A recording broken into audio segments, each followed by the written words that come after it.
Hey, Flash.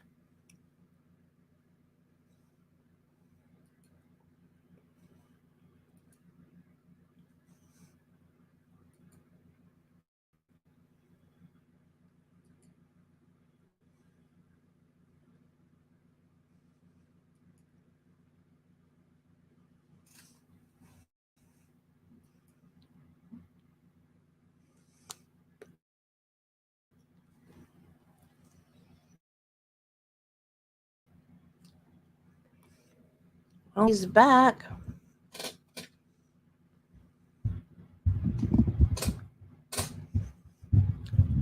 and ready to go. Did you eat?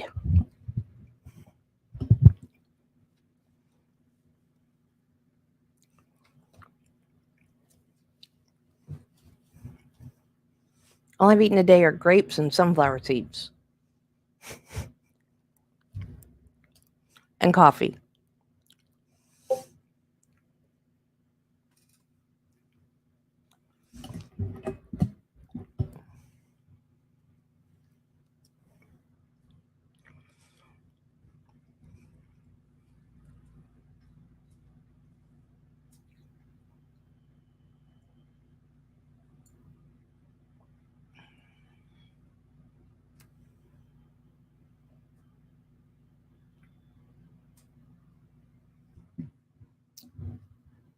I used to make chicken and rice, and I forgot how I did it.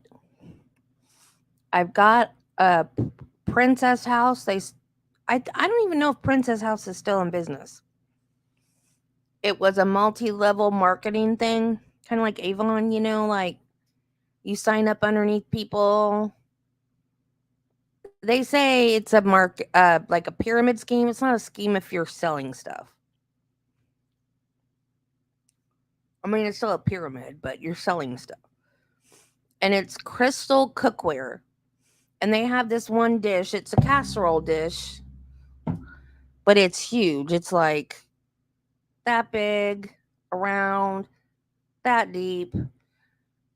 And I used to put yellow rice in there with some chunks of celery, and I put water in there. I don't remember how much water I put in there. And then I would lay the chicken strips like on top of it, and I'd put it in the oven.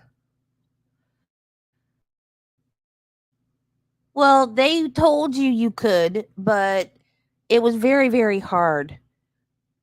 You had to work. But the draw is, oh, you can work from home. And the person I signed up under was a nurse at the hospital where I worked. And she had actually been able to cut down one day of work. She sold so much. But it's a lot of work.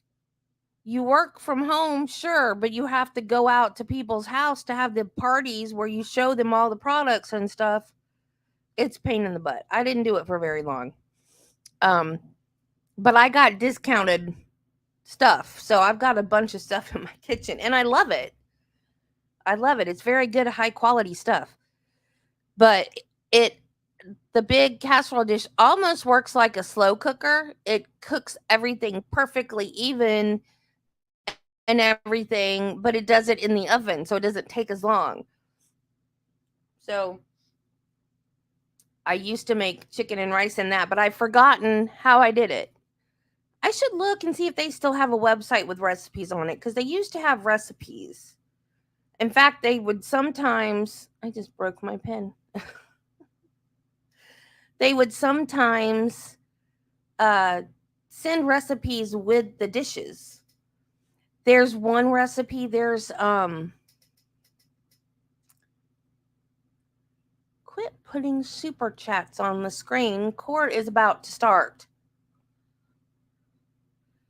Oh yeah, I use a lot of online recipes too, but they do specific ones for their dishes. They've got um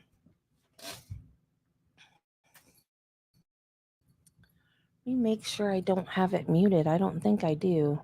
Yeah, they haven't turned the sound on yet. They have got a glass. It's like a mug. It's like a coffee mug kind of. It's made of glass. You can make brownies in it. You can put brownie mix in there, stick it in the microwave, and make brownies in their glass.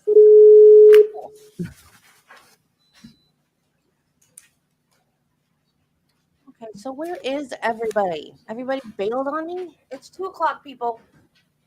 All right, we're back on the record. State of Florida versus Sarah Boone, 2020 CF 2603. Can I get appearances for counsel for the record, starting with counsel for the state? Dave Ketchner on behalf of the state. I have William no J. for the idea. state. Defense. James Owens for Sarah. Maybe when they turn their sound on, it makes that noise. I don't know. Ms. Boone is seated at counsel's table wearing the same Wasn't on black my end. suit and pink blouse from this morning. State, anything we need to address before we bring back in our panel? Can we get the evidence projection system up and can we test it before we Yes. go live? Yes, sir. You're already live, but we know what you mean. I can't wait to get a desk. This table is so full of junk. I have no. I'm gonna go put this. If you want to test it out, Mr. J.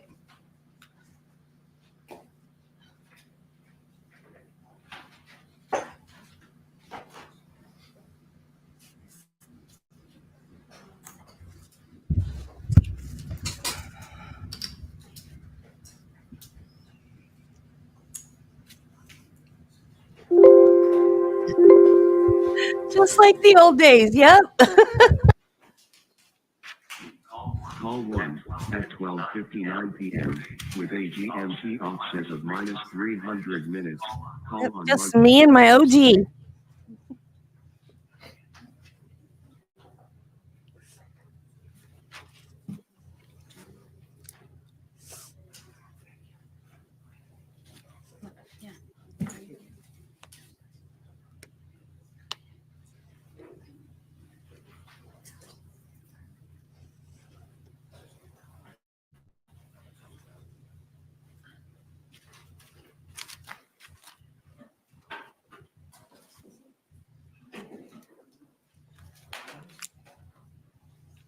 Call 1 at 12:59 p.m. What with is a that? GMT offset of minus 300 minutes.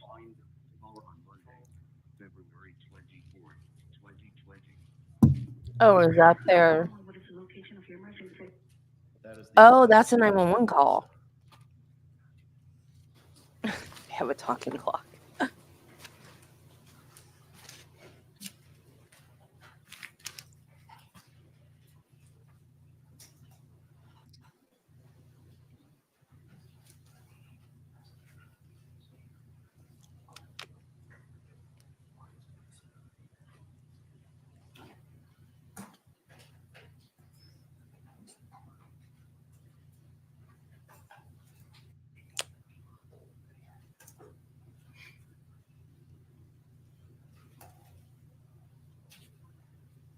We're good, State. Okay. All right. Anything else, state, we need to address? Not this time, Your Honor. Defense. No, sir. Okay. All right. Just in the spirit of full disclosure, there are some persons behind me to my right and my left. I run the mock trial program at Barry University School of Law here in town, and these are some of my students as a member of that program. So they're here just simply they're to the instruct.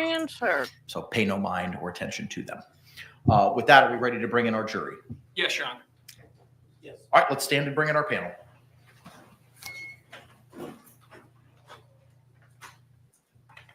Hey, David.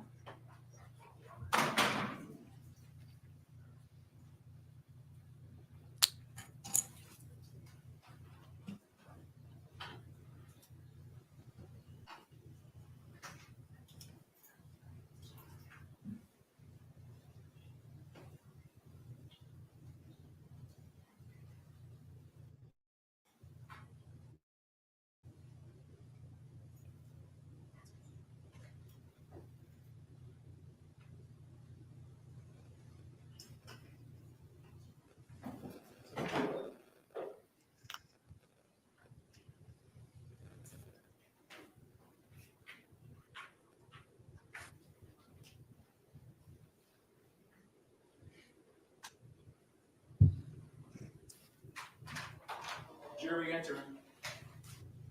Yep, I agree. This is a good trial to learn on.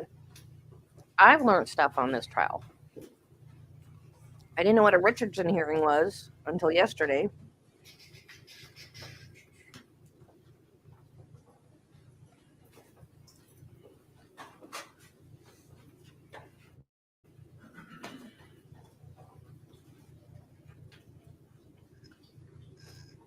State, do you recognize our jury?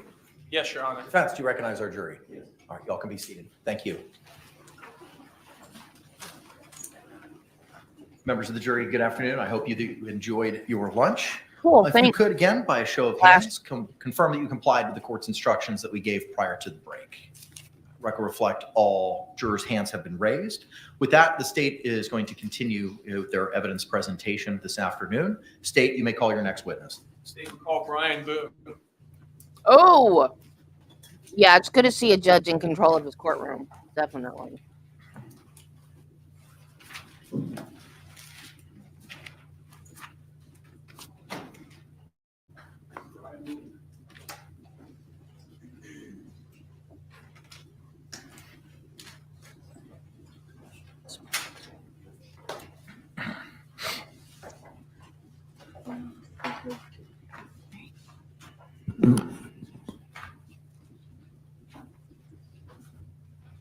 Mr. Boone, raise your right hand and sworn. Please do swear or affirm the testimony you give shall be the truth, the whole truth, and nothing but the truth, so help you God. Yes. Sir, good afternoon. You could be seated. After seated, if you could please state and spell your name for the record for us.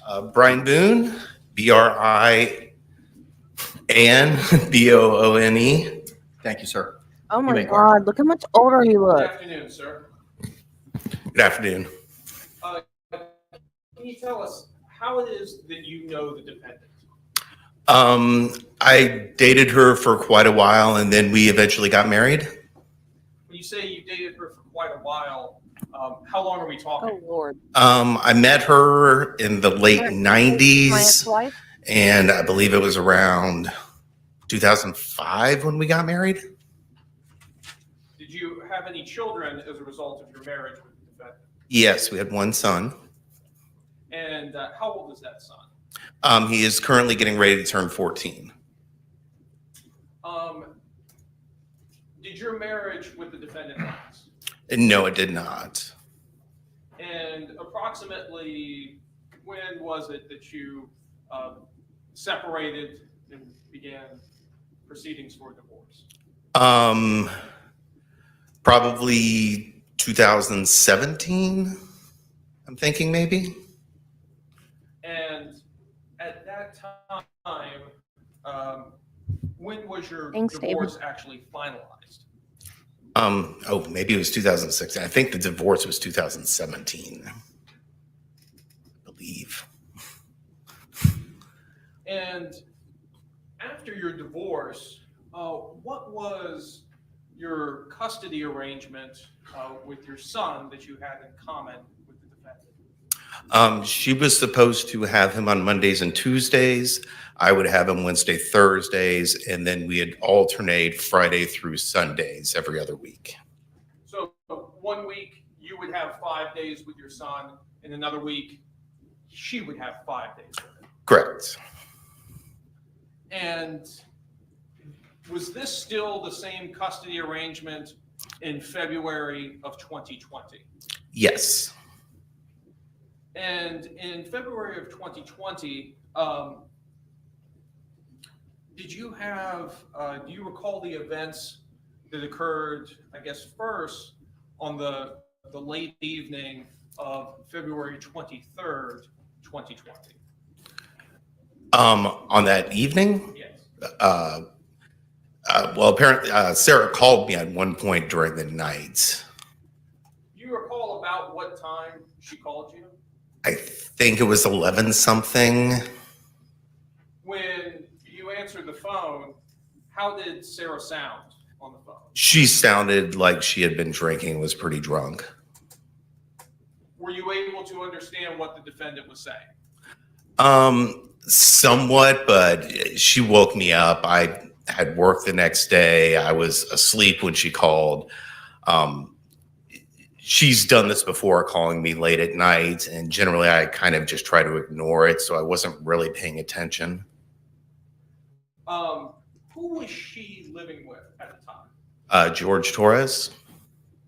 When she called you late that evening, could you hear George in the background at all?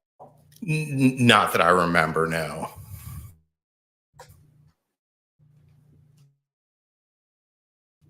Did you pay much attention to the?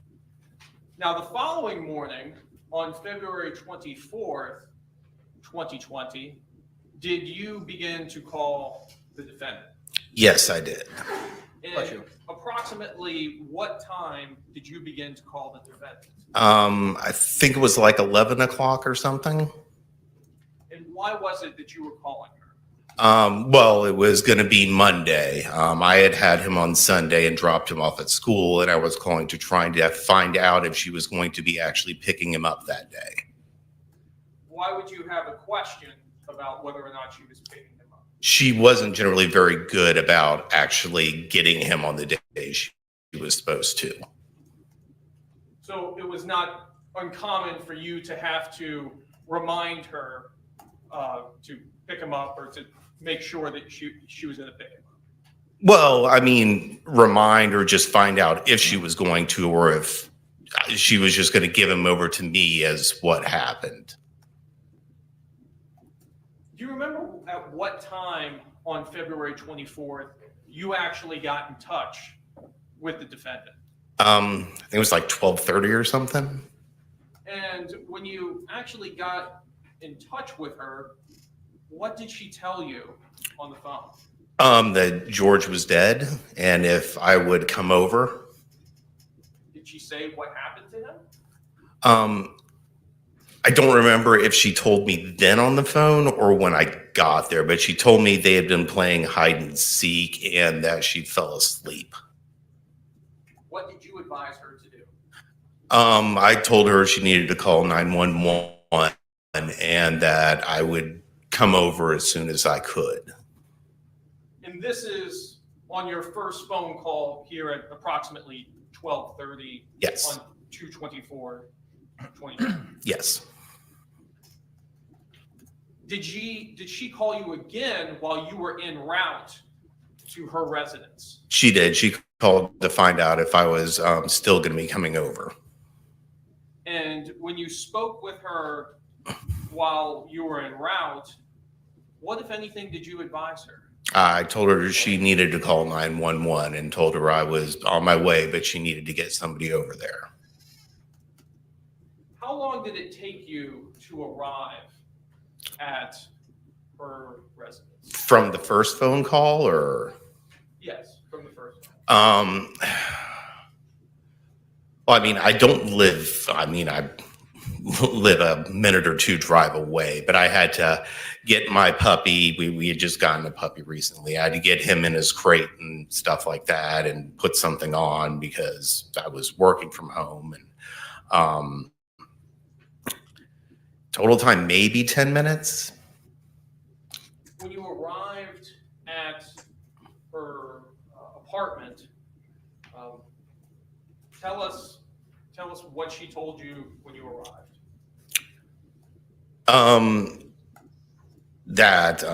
George was dead, and I don't remember if she told me now or before that they had been playing hide and seek and she fell asleep. But I at that time told her again she needed to get 911 called to get somebody over there. Had she called 911 at this point? No, she had not. She didn't know what to You've do. advised her now 3 times to call 911. Yes. I didn't know what to do. I didn't know what Did to you do. go inside of her apartment? I walked in the front door into the little tiled area, like entranceway thing. What, if anything, did you observe when you made What, it if anything? to that point? Looking into the living room, I could see like the end of his feet and maybe a little bit of some legs that were kind of coming out around the backside of the kitchen area. Did you continue to go into the apartment? No. Where did you go? Sarah told me she was going to call 911 and go outside and have a cigarette and a drink and asked me to come out there with her. And I told her that I didn't really feel comfortable being inside. And I went out front and got in my car and waited for people to show up. Did you witness the defendant call 911? I think I was in there when she dialed it and first got somebody on the phone, but I wasn't there for the whole conversation. No, I was outside. Did you stay there at the scene while police arrived? Yes, I was there. I was part of it. I knew I'd have to talk to somebody, so Did you talk with law enforcement? I did. Your Honor, I have no further questions at this time. Thank you. Any cross-examination? We want to reserve our questions for when we call in our case. Oh, Okay. All right, sir. You're subject to recall. Okay, Thank you. thank you. Just as long as he remains under subpoena. My understanding is subject to recall. So somebody will contact me about that? Yes, sir. All right, thank you. Thank you, sir. he didn't even look at her. State, you may call your next witness. Hi, Gabby. Your Welcome. Honor, may we approach a moment? Yes. We're approaching after every witness again. Why are we approaching after every witness?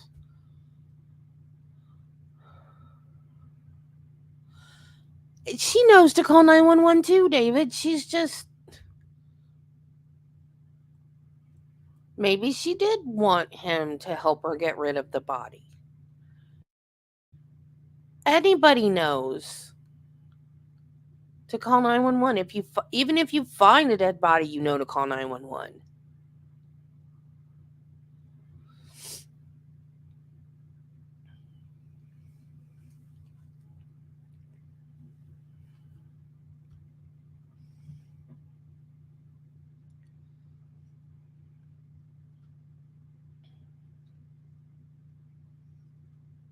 I would love to know what she's writing.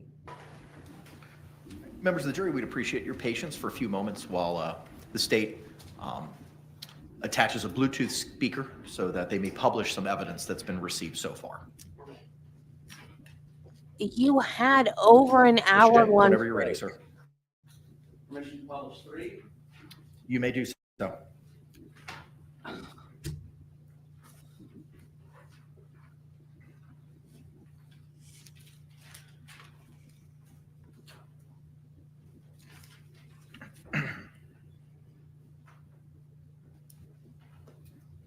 It's 300 minutes. Call on Monday, February 24th, 2020. 911, what is the location of your emergency? 4748 Brent Court, apartment 3. 4748, what's the street name? Brant, Frantd. And the appointment number? 3. That's This scary. is a police or medical. My boyfriend is dead.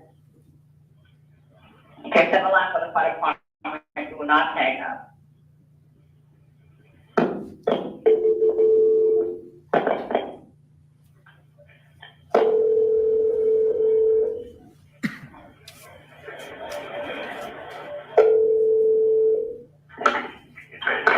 Location emergency. That's better. No, please don't leave. 4748 Brent Lane, apartment 3, Brent Court.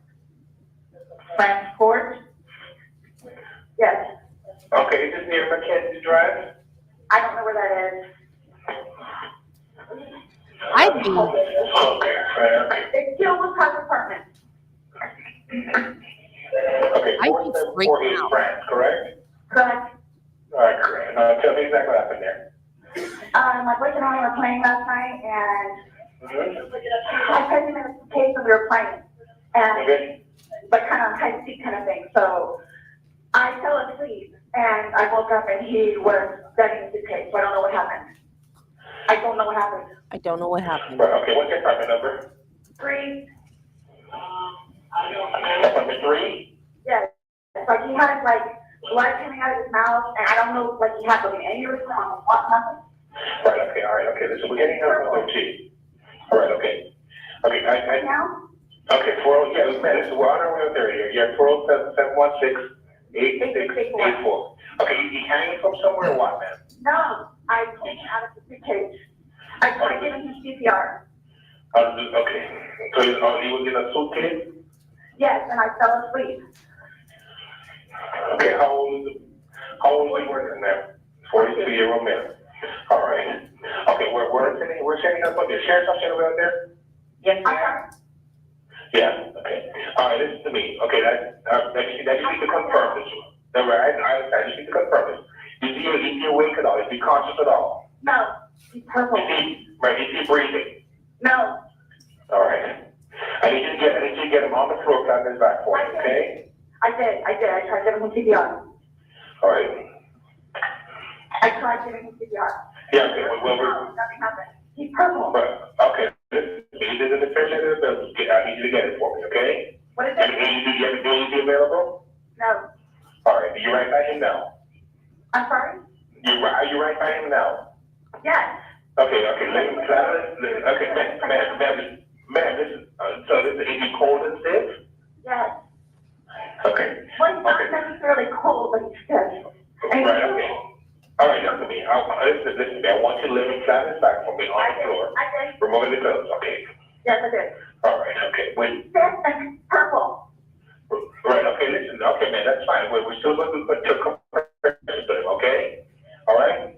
Take the heel of your hand on his breastbone, right in center of the chest, right between the nipples. Yes.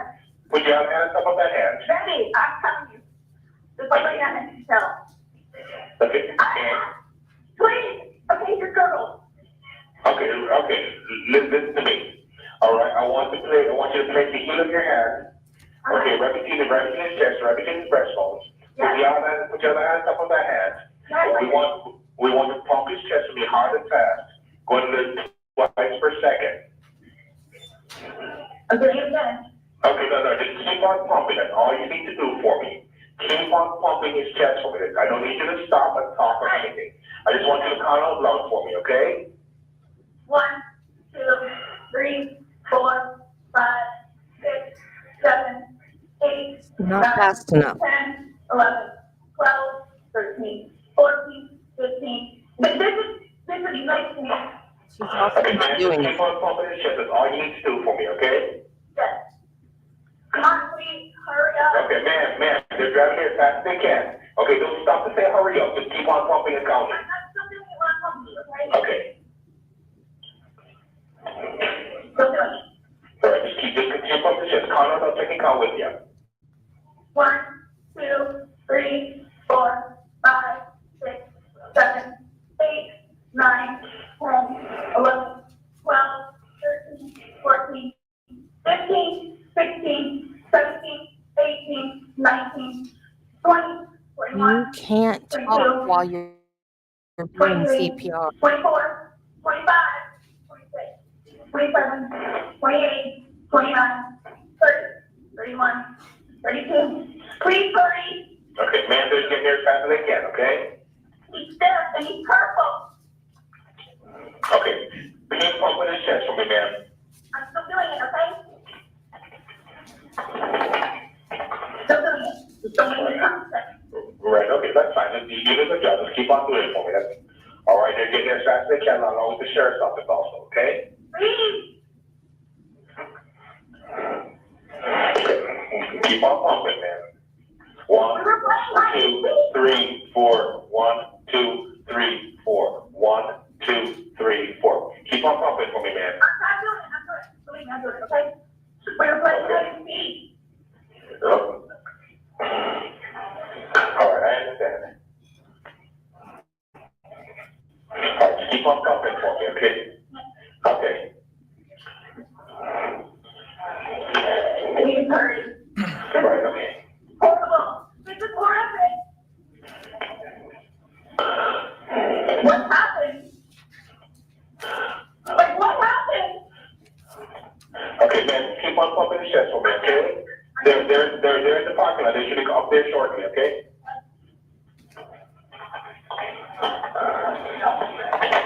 I'm still doing it, okay?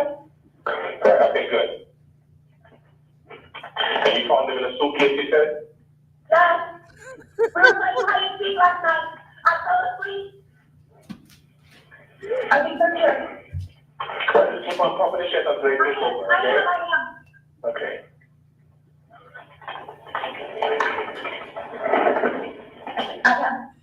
Okay.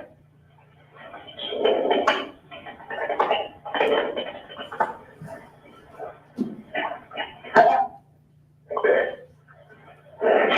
Okay, come in. It's not coming out. Let them take over for you, okay?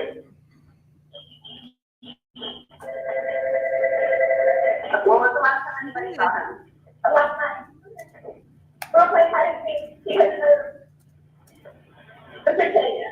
Okay. But unfortunately, he's been down too long. There's not much to record. Hello, ma'am. So we're there, obviously. All right. No, I'm trying to figure work. Okay. Is there anything on the board? No, not that.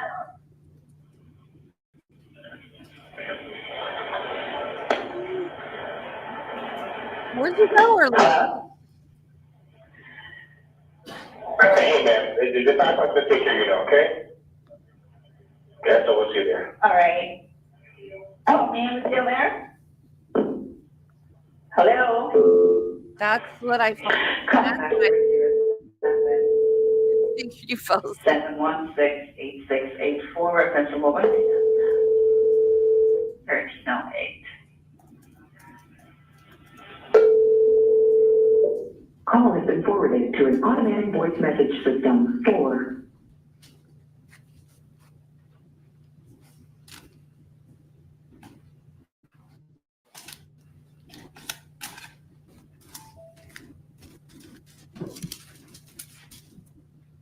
What was that?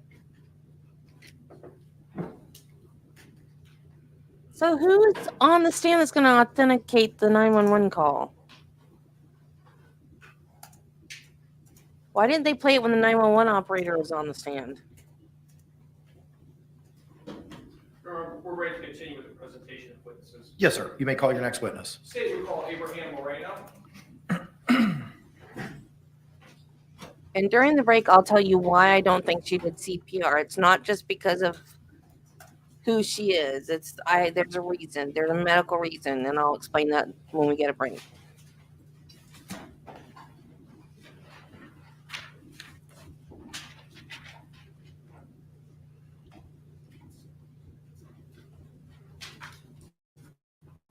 Mr. Moreno, raise your right hand to sworn to swear or affirm the testimony she gives shall be the truth, the whole truth, and nothing but the truth, so help you God. I affirm. Sir, good afternoon. Could you state and spell your name for the record for us? Abraham, Abraham, last name is Moreno, Moreno. Thank you, sir. You may be seated. Mr. Castro, you may inquire. Good afternoon, sir. Good afternoon. Tell us, what do you do for a living? I'm a maintenance supervisor for apartment complexes. Is that what your position was back in February of 2020? Yes, it was. And what apartment complex? Tealwood Park Apartments. And how long did you work for Tealwood Park Apartments? About 2 years. And tell us, what were some of your duties in your position there with Tealwood Park? Daily, I cleaned the grounds, walked the property, answered maintenance calls, did emergencies, dealt with vendors. Did you become familiar with the Did I get residents his name right? there at the apartment complex? Yes. I don't know. Did you have occasion to meet the defendant in this case and also a Jorge Torres? Yes. Let me turn your attention to February 24th of 2020. Do you recall that date? Yes. And on that date, did you have occasion to come in contact with the defendant in this case? Yes, I did. And tell us, what was the circumstances in which you came into contact with her on February 24th, 2020? I was called by the manager and the assistant manager to come to her unit. I believe she was already sitting outside at that time. And when she was sitting outside of her unit, what, if anything, did you observe about her and about the unit? The police was there. Her ex-husband was present. She was sitting outside, and that's when she decided she wanted to talk to me and the managers. And what did she tell you? She's confused. She's not exactly sure what happened. She pointed out that she recalls that they were playing a game of hide and seek. There was an instance where you were going to teach him a lesson, and then she just doesn't recall anything else until the next morning. Did she say she fell asleep? Yes, she did. Did she say things got out of hand? I don't really recall that part, but I do recall her stating that they were playing their game and that George went into a suitcase, and I didn't ask any questions. I just let her talk for herself How long was this conversation? for about 4 or 5 minutes. Your Honor, I have no further questions at this time. Any cross-examination? Yes, sir.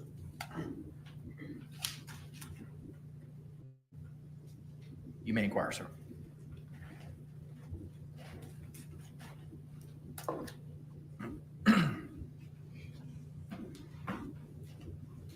Good afternoon, sir. Good afternoon. This conversation that you had with Miss Boone, Yes, that took place on the 24th? Is that correct? yes. And who else was present on the time that the conversation was taking place? Standing right next to me would have been Melissa Sexton and Eugene Harris, as well as the officer who was in front of the door. Okay. So there was a law enforcement officer there that day, is that correct? Yes.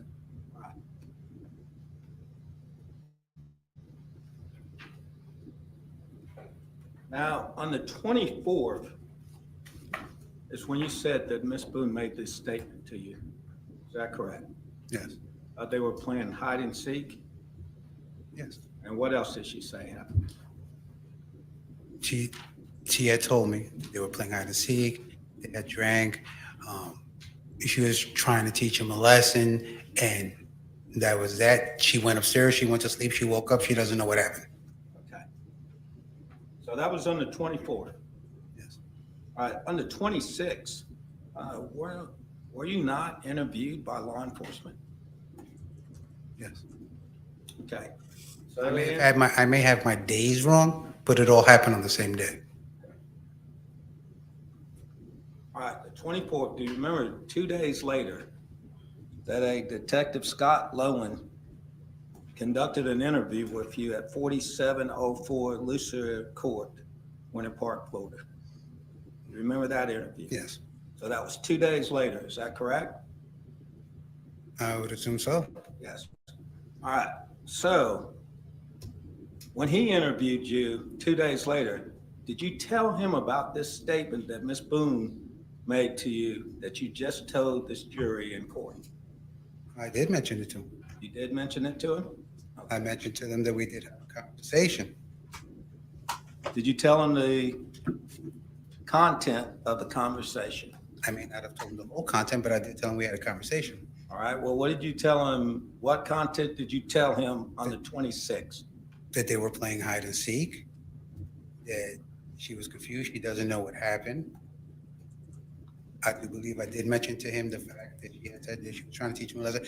Not that anything was done with malice. I didn't state that at all.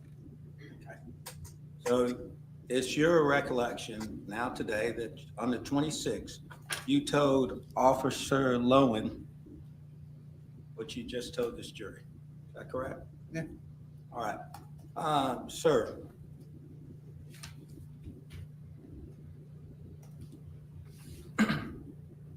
in preparing for this case, did you have a meeting with the Assistant State Attorney on September 23rd of 2024? Did I have a meeting? Yes. A brief chit chat over the phone. A brief chit chat, it was over the phone? Yes, sir. All right. At that point in time over the phone, did you tell him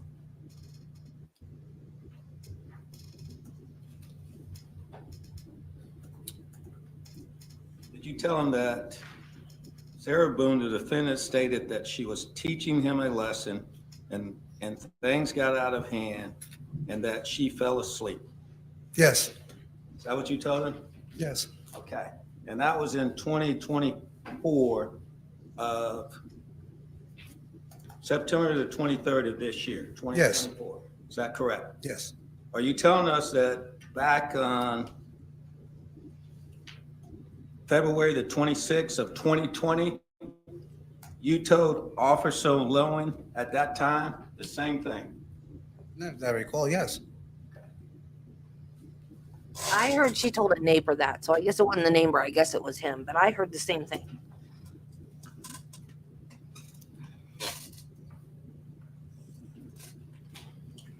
So did she ever tell you how things got out of hand? No, He died. Sir, you testified that you knew both Mr. Torres and Miss Boone, is that correct? yes, You actually knew George Torres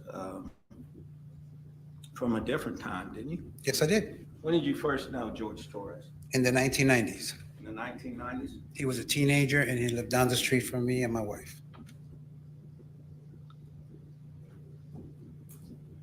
So you had had a previous relationship with Mr. Torres? No, not at all. Not at all. You just knew him from then? Yes, as I stated, he was a teenager and I was an adult. Okay.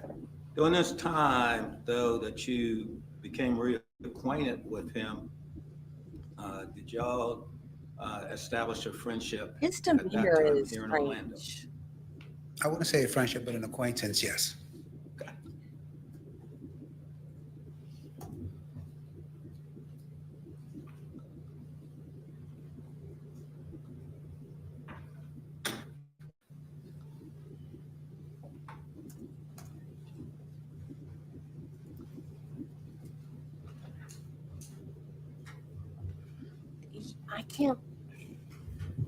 I can't Sir, quite on put my finger on Monday, it, but February the 24th, that would have been the day that you were with Miss Sexton and yeah, I agree with that. Gene But- Harris Yes, out in front of the apartment.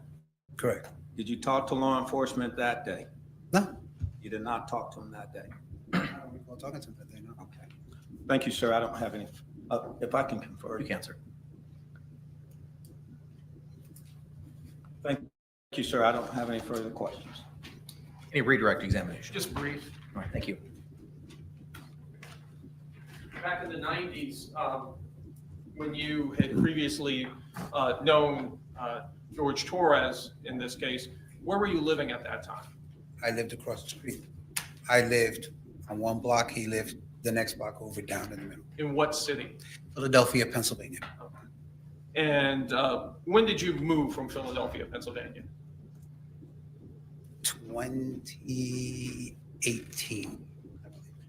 So in the intervening years, from your move from Philadelphia to coming to work at Tealwood Park, did you have any contact with George Torres? No, as a matter of fact, I'm from that particular block in 2005, so I don't meet Judge again until I work at Tealwoods. When did you start working at Tealwoods? 2018, 2019, roughly there. No further questions. Can this witness be released? Small world. That's weird. No, Your Honor, just subject to recall. All right, sir. You'll be released subject to recall. Thank you. Thank you, Hannah.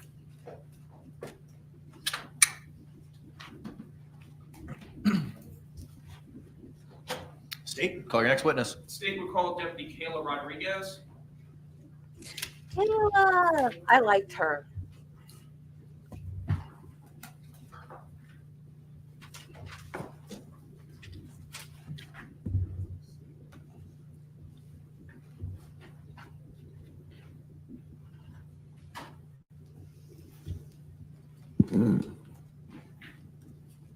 Raise your right hand and be sworn. You swear or affirm that the testimony you should give shall be the truth, the whole truth, and nothing but the truth, so help you God. Good afternoon, ma'am. You could be seated. Please state your name and spell it for the record if you could for us. Kayla Rodriguez, Kayla, Kayla, Rodriguez, Rodriguez. All right, thank you. Mr. Cacciatore, you may inquire. Good afternoon, ma'am.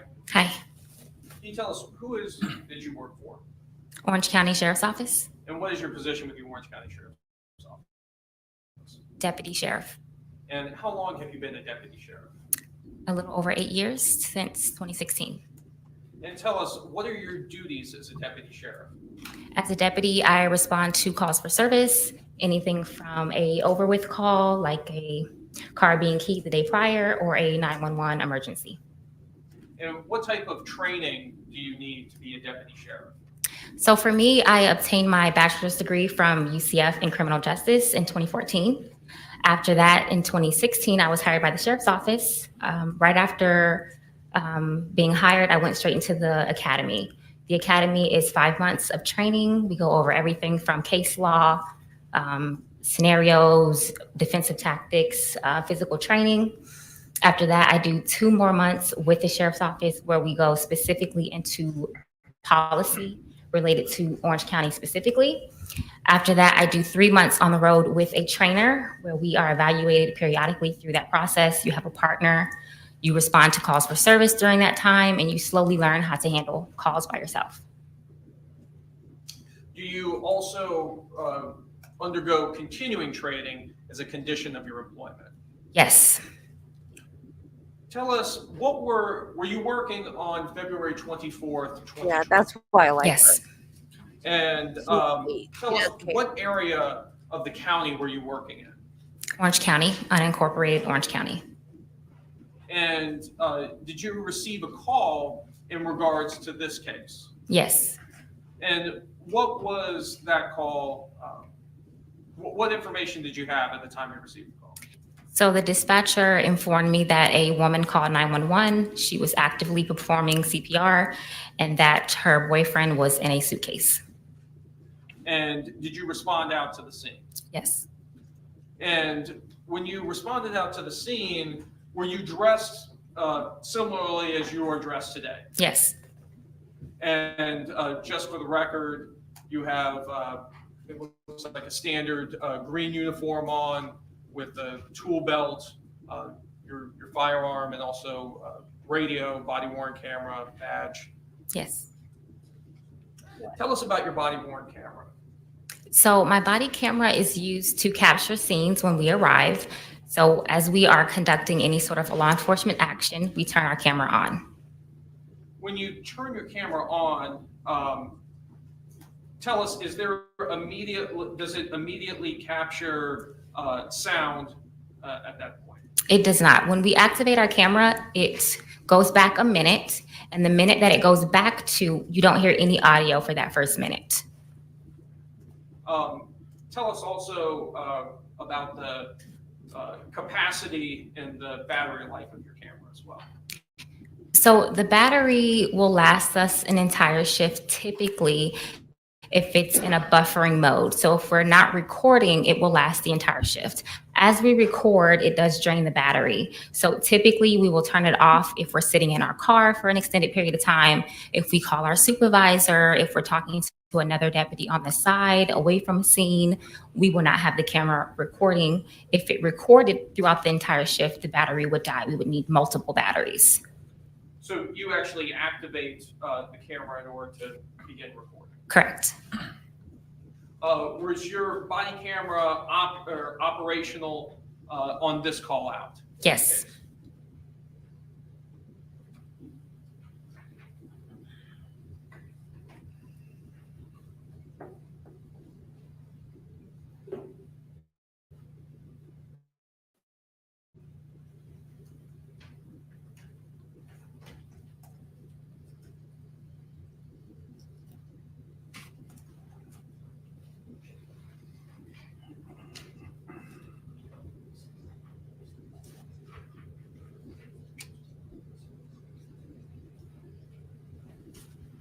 Your Honor, may I approach the witness which has been previously marked for identification as states H, I, and G that have been shown to defense? You may.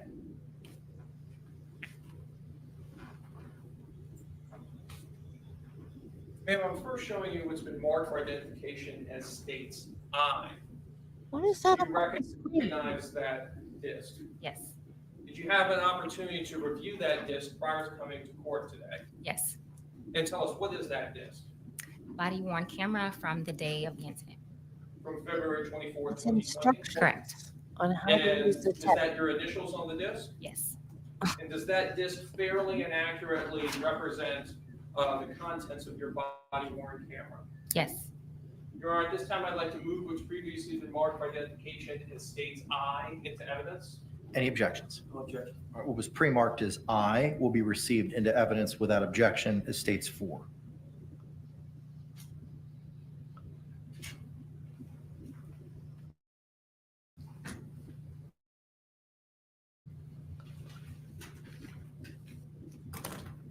Ma'am, next I'm showing you what's been marked for identification as states H. You take a look at that disc. Tell us, what is that disc? Body worn camera from the day of the incident. From February 24th, 2020? Yes. And did you have an opportunity to review that disc prior to coming to court today? Yes. And is that your initials on the disc? Yes. And does that disc fairly and accurately represent the contents of that portion of your body worn camera from that day? Yes. Your Honor, at this time, I'd like to move what's been marked for identification as states H into evidence. No objection to any of those coming in. All right, what was pre-marked as states H will be received without objection as states 5.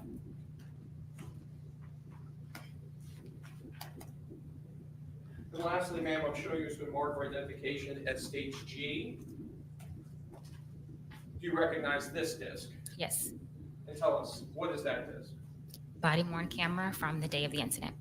From February 24th, 2020? Yes. And you had an opportunity to review this camera prior to coming to court? Yes. And that's your initials on the disc? Yes. And it fairly and accurately represents your conduct on the body worn camera? Yes. Your Honor, at this time, I'd like to move what's been marked for identification as states G into evidence. No objection. Thank you. What was pre-marked as states G will be received without objection as state 6.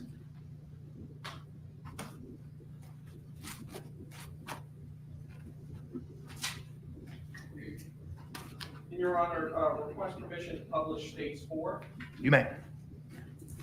Your Honor, may we dim the lights and use the overhead projector? Yes. How many discs of body worn camera are there? She was the only deputy on the scene.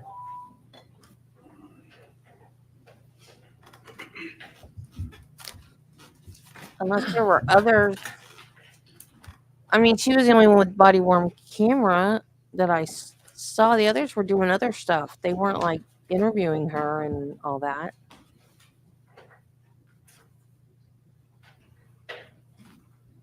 Maybe they had body camera from the other people too. Yeah, but I mean, they weren't interviewing her though. They were doing other stuff. Did they? Are we going to see their body worn cameras too?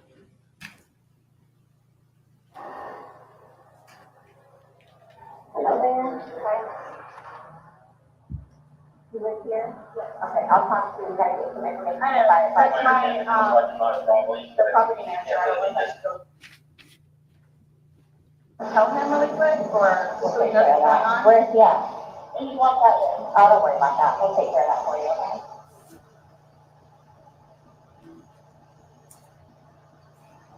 Kayla talked to Brian. I had to figure out okay, wait 1 second, okay? I really need something to drink. Okay, well, I got my dog parked on the counter. Okay, we'll take care of you 1 second.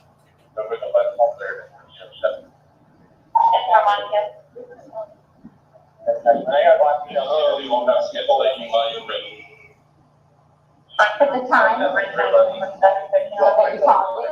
Yeah, that's the time you called it, okay, perfect. Well, I know there were detectives in the house. I mean, in the apartment.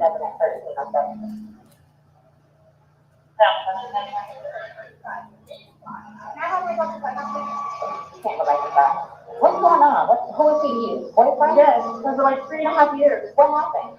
We drank last night. Can you pass this to the around The FBI stuff, they need to sign that, sure. No, each of them has to, this might be a real thing, but each of them has to put their name. Normally, I just put everybody. Yeah, you know, What's going on? I just got here to fill me in. No problem. Like, Yeah, you know, we puzzle together, we can do some artwork together. You are putting a puzzle together? Yes, we have a puzzle that we started in there. Okay. We do art, trying to pull stuff off the wall to make new art kind of there, like having a good time with one another. But we're drinking, we had a bottle of wine last night. So then it's like, we decided to play hide and seek, right? Okay. So he gets in the suitcase, okay? That's my ex-husband, my former husband. He lived with you guys? No, I called him over here. Okay. I didn't know what to do. Okay. I didn't know what to do. Okay. So then he came over here. Here, let's talk inside, okay? I called you guys. The problem is, I fell asleep. When did you do CPR? This morning, when I found it, Before you called? yeah, 1 o'clock right now. I tried. I was awake, but I actually got out of the bed at like 12:30ish, whatever. So I came downstairs. This and I was part like, oh, is always funny to me. that's what I found. And then Taylor's like, okay, calm down, calm down. Did he get here before the Asking. The husband or your ex-husband? Okay. Where'd you live at? Right down the street. Okay. So you were planning, who did come up and? I did, but then I fell asleep. Okay, stop. You're okay. I wasn't there. I'm just trying to figure out what happened. Like having aneurysm or a heart attack or What what? kind of medical condition? None that I know of. None that I know of. No. All we had was a bottle of wine. Literally, just a bottle of wine. I'm sorry. Doing puzzles, artwork. Then we started playing hide and seek.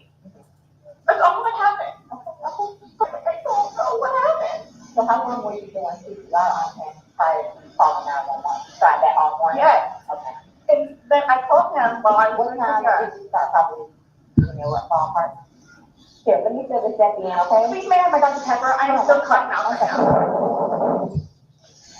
Ma'am, and you can't talk to him until we get done with paper, okay? Just don't leave, okay, Brian? Thank you. I have found. Thank you. I know. Do me a favor. Stand over there by that car. Give me 1 second. There's a dog in there? Yeah. You wanna clear the back bedrooms real quick? Just make sure there's nobody else in here? Nope, he was here with the girlfriend, and that's the girlfriend's ex-husband. He was gonna see him. Oh, I haven't seen this part. All morning for calling us.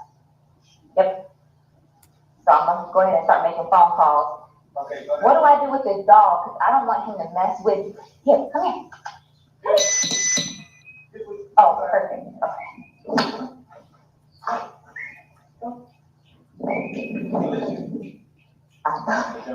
Yes. Here, come on, let's go outside. Come on. Good boy. Kitty. Thank you, Brother. Whether it's in you, but just want to make sure.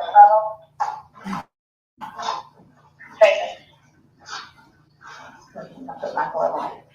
Touch anything. Orange County. Yes,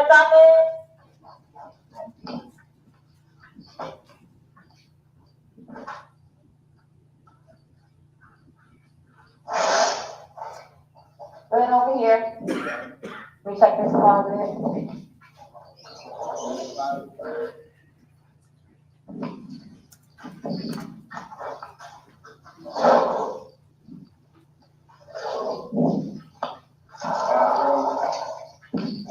So that looks like glucose.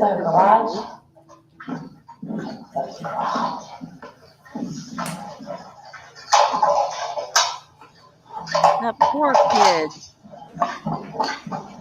All right, I guess we're gonna have to set up a crime scene now.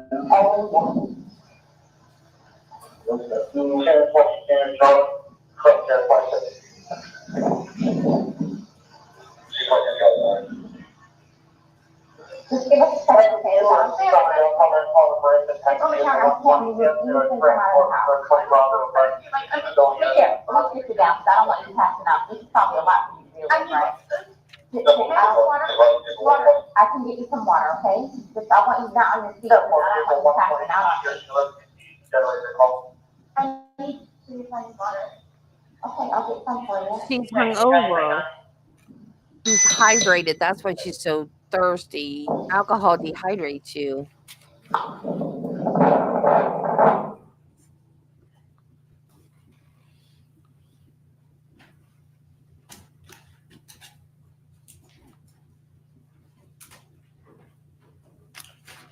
Your Honor, request permission to publish States 5. You may proceed.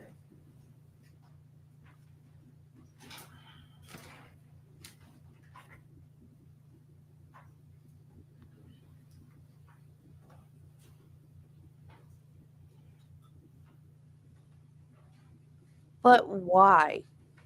If there was something she didn't want them to see or find, she should have taken care of that before she called them. I would have grabbed my cigarettes. I don't smoke anymore, but I absolutely would have grabbed my cigarettes and my drink and everything I needed, and my phone, whatever, before I went outside to wait for them. I want to make sure I had it all. Let's go ahead and start making the call. Now, could you go ahead and give me his last name, Torres? Spell it for me. Torres. And his first name? George, Jorge. Jorge. O-R-G-E. His birthday? 2/13/78. And this is the boyfriend? Yes. How long? 3.5 years. Living together that whole time? Yes. Okay. And your last name? Boone. Spell it. B-O-O-N-E. First name? Sarah. S-A-R-A-H. Birthday? 10/10/77. No, she gave them the phone willingly. Tell it to me again. You guys were playing last night, drinking a bottle of wine, putting us together, doing artwork. Puzzles, artwork. We had a bottle of wine, and they decided to play hide and seek. So what time was that? Do you remember? I mean, I know that I was dead probably by like what, 12:30? Okay. Well, I went upstairs at least, and I fell asleep. Turn it off and turn it Forgetting back that he was on. in the suitcase playing the hide and go. Yes. And at some point, you put him in the suitcase? No, he got in the suitcase. So he thought it would be funny to be put in the suitcase. So I was like, okay, well, I'm going to joke with you and I'll zip you up and make him, squirt a little bit, whatever it is. But then I fell asleep.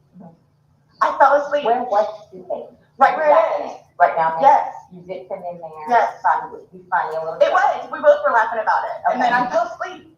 Where did you fall asleep at? Upstairs. In your bedroom? Yes. Okay. Totally forgetting that he was in the suitcase gone. Okay.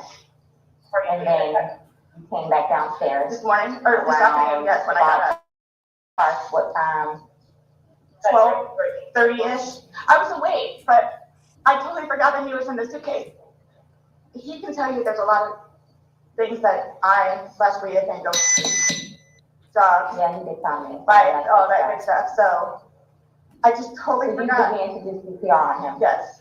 Yes. About what time this morning did you start doing that CPR? No, it was the afternoon. It was afternoon because I was awake. But then I finally decided to come downstairs at like 12:30-ish, whatever it is. And I was like, he wasn't moving, nothing was happening. So I unzipped him, took him out and started doing CPR on him. He was on his way over here. I called you when he got here. Once he got here, you called us? Yes. Okay. And air was coming out and he was gurgling, but I could just tell by looking at him. So you had to do CPR, you doing that on your own? Yes. Yes. Okay. And then the person that was on the phone with me also, I counted with him doing. And he's got no medical, he doesn't take any medication? I don't know. I don't know medical wise. I know he doesn't take any medications whatsoever. The only thing, like I said, I don't know if alcohol has to do with it, but we had a bottle of wine. Okay. All right. Here, I want you to sit back down because I don't want. Can I have one more sip of water? Yes. Go on. Personal 29 residential audible 130 I'll do what I can to get you a cup because I don't want you to have to keep doing that.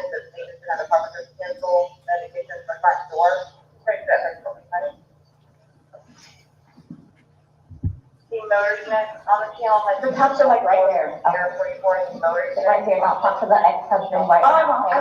Can I have a cigarette, please? Ma'am, I can't take anything out of the house. It's on the back porch. Nope, all of it. Secure, okay? I'll try my best to get you what you need, okay? Maybe one of these extras has a pack from someone, you know, sit down and I'll try and get you what you need, okay? Just cut, please. Okay.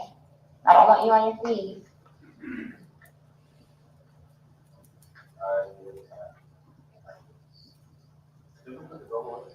Yes, you put him on the side.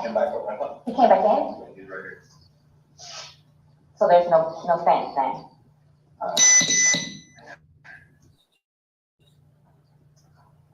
Corporal asked me to give you a rundown? She's, sitting on the curb. I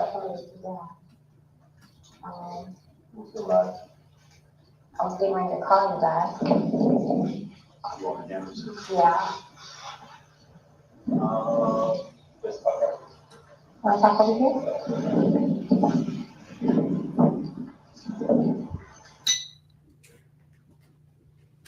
Your Honor, request permission to publish State 6. You may do so.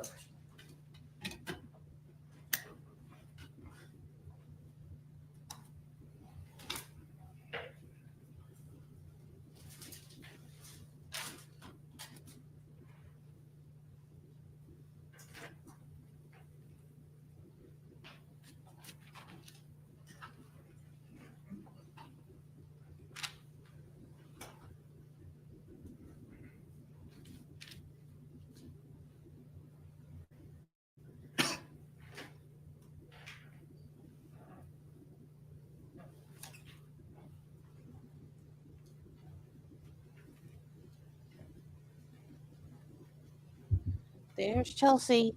I saw the interrogation at the police station before I saw this video, and I just thought she was overweight.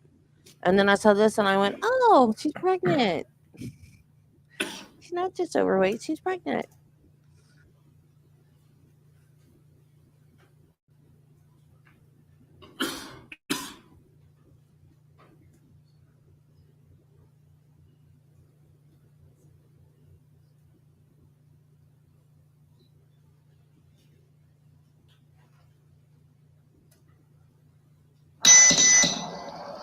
Hey, Sarah. You get enough water? No, you want to stay seated. I don't want you getting lightheaded. So remember I said the detectives were gonna come out and talk to you and go from there. You know what I'm saying? They're here. They're gonna ask you a few questions and then go from there, okay? All right. All right, Sarah, my name's Chelsea, my partner Scott. It's my understanding you reside here? Okay, is it just you, okay.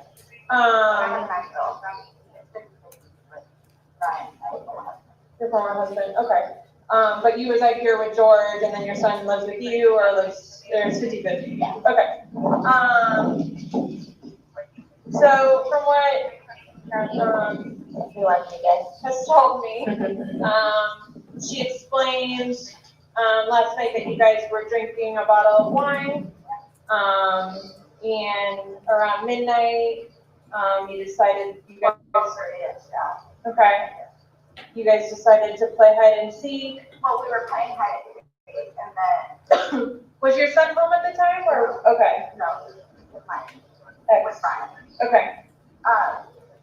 Started to play, we just did it like that, like, sure. We were putting puzzles together, we were doing artwork. You can see the puzzle that we finished in there and then the artwork and then decided to play hide and seek with me stupid. Okay. So he decided to get in the suitcase. So I thought it would be funny to, and he was talking about it too, to come up in there.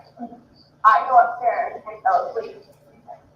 So this morning when I got here, I actually got up out of the bed. I thought sure he was downstairs on the laptop. He was really quiet. But then I came upstairs and I'm like, where is he? Like, and then that's what I found it. Okay. I don't know what happened. Okay.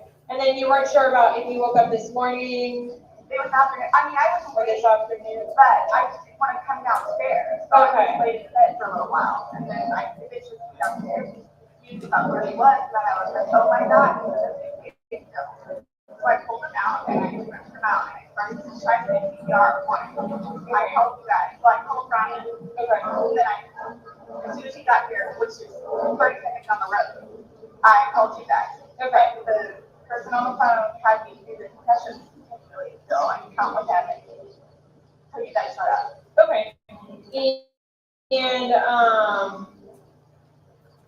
so as part of our investigation, we obviously have to go inside the house, we have to look at things. Are you okay with us going in the house and looking at things? Okay. And forensics, so we have to have our forensics crime scene investigators come out. Are you also okay with them coming inside, taking photographs and? Okay. Okay. Can I ask, is Brian, sorry, George, was he diagnosed with any kind of medical history? Not that I know of. Not that I know of. I don't know. I mean, he doesn't take drugs. I mean, we'll have to take a bottle of wine here and there, but I don't know. Well, maybe my next question. So you guys don't normally drink? You just drink once in a while, or? Well, I'm gonna say okay, I guess normal drinking is we will have a glass of wine or two, like when we're cooking dinner or church here, and we'll say I'm working with him. We'll be over there. But it's not a couple of beers a day. I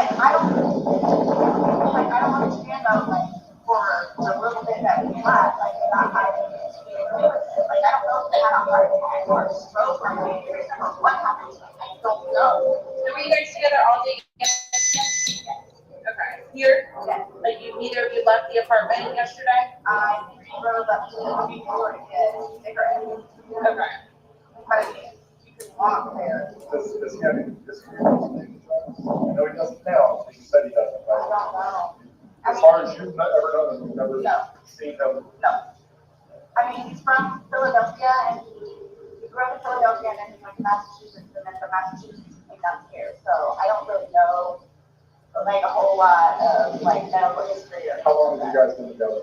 Almost 4 years, 3.5 years. You guys been living here the whole time? Yes. He's never been to the doctor or to the hospital during that time? He and his brother got into a really bad argument at one point and had facial reconstruction. But he has been in the hospital from that, and then I talked him into going to see a regular physician to get just a regular checkup thing. Yeah. But there were no red flags. How long ago was that? The surgery or the doctor? Both. The surgery, I think, was at this point, 2 years maybe, 2.5 years. The checkup was probably a good 2 years too. Okay. And the suitcase is still in there? Yep, always. Is it normally stored down there, or did you guys travel recently? No, he was going to start picking from donation in there, so that's why it's out? Yes. Okay, you guys didn't recently travel somewhere or anything like that? After you zipped them up, did you move the bag around and mess with them at all, or you just zipped it up and walked away I after? was laughing about it, but I went upstairs and I fell asleep. But what position was he in when you put him? That's your cue, David. Was he sitting on his rear end and his head up and he just kind of No, bent over? okay, so this is the suitcase, this is his head, and then he's right here, and his feet were down. So he was laying on his side? Yes. Yes. You just closed the flap and zipped it around? Yes. Okay. I was doing clean. Understand this? Okay. Good. I'll do it. He said that I needed to tell you guys about his family, who do I talk to about? We're gonna do that once we walk through and see. Yeah, we're gonna. I'm just telling you, Yeah, it's gonna be a I'm while. afraid for my life. I want you to know, I am afraid for my life. His family has never liked me. I'm the blue-eyed white devil, is what they call me. So they've never liked me. They've never taken me in. They've never accepted me. I'll put it that way. Have you called any of them? We talked to his daughters yesterday. No, I mean, about this. No. Okay. That's So no one's gonna know until we will be making that notification. So they're going to tell me. okay. Do Well, they live local? Yes, they're down the road. They're going to tell me. His kids are going to tell me in Philadelphia. They're going to tell me. This was not intentional. okay. They're not going to understand that. They're not going to accept it. We're gonna do a thorough investigation, and we will definitely make sure that you don't feel scared when we need to, okay? And my 9-year-old. Or he's at school and he's with your husband. I know, well, Ex-husband. Your husband said that, or your ex-husband said he made arrangements for your 9-year-old to pick up. oh, okay, Mom. Yeah. Okay. All right, we're going to go inside if that's Yes, okay. please, but can you guys so I know what's going on? Yes. And so, All you have to do is get their attention if you have a question, you need to talk to us. He's standing right there, she'll be right here. yeah, okay, but when you guys tell me, like, so you're telling me, like, you won't call whoever it is without telling me, right? I mean, I have all their phone. We're not calling, we're not making phone calls, we're actually gonna speak to them in person. Yeah. We That'll be are. later They're the on. ones- okay. It'll be We'll go later. prior to us making the. I'm not gonna be here. They're going to tell me, Okay. We'll address all of that, okay, before we leave. okay? This was, Okay? Okay. thank you. Thank you. Just stay seated, okay, Sarah? I know you're panicking, okay? Just relax. We'll come and talk to you. We'll keep checking on you. Yeah.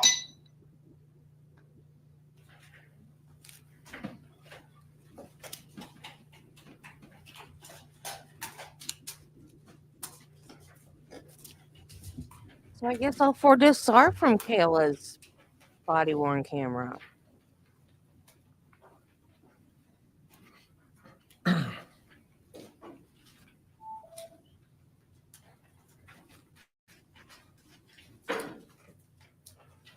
While you were at the scene, did you also make contact with Brian Boone? Yes, Did you take a statement from him as well? I did. Were all your interactions with the defendant on that day captured on your body worn camera? Yes.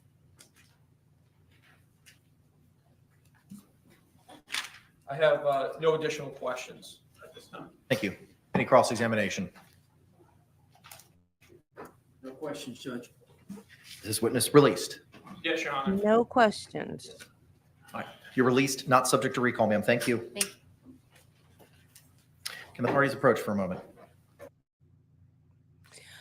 Okay. In the 911 call, the only thing to me that sounds genuine is the scream she lets out when he gurgles. So the reason why I don't think that she ever did CPR before she called 911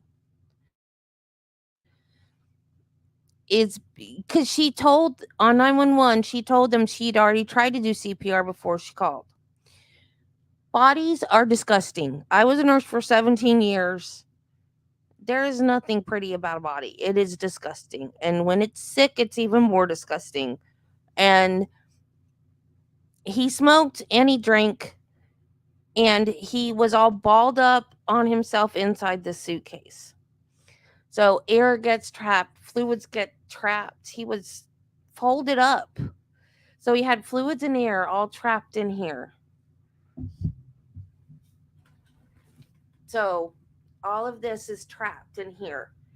She takes him out, lays him out, and goes in to push on his chest. That's going to make a gurgle sound. Yeah. It's disgusting. Absolutely. Absolutely disgusting. So that scream that she lets out on the 911, ooh, he gurgled, and that's real. That's the first time she ever tried to do CPR on him. That gurgle, and that was genuine. That's the only thing on that 911 call that's genuine emotion. And then when she is just counting and then talking, when are you going to get here? When are you going to get here? If you are truly doing CPR, you can't speak. If you're really, really doing it, truly trying to save someone's life, you're going to get exhausted. You're going to get sweaty. It takes a lot of strength and a lot of effort. And that first, not only are you going to get the gurgle in a situation like this, you're going to break ribs. that first down motion, if you're in the right spot, you're going to break ribs every time. Yeah. You're going to break ribs. You're absolutely right, David. If you're in the right place, you're going to break ribs.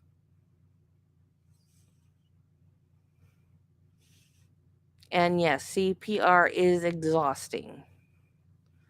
Absolutely exhausting.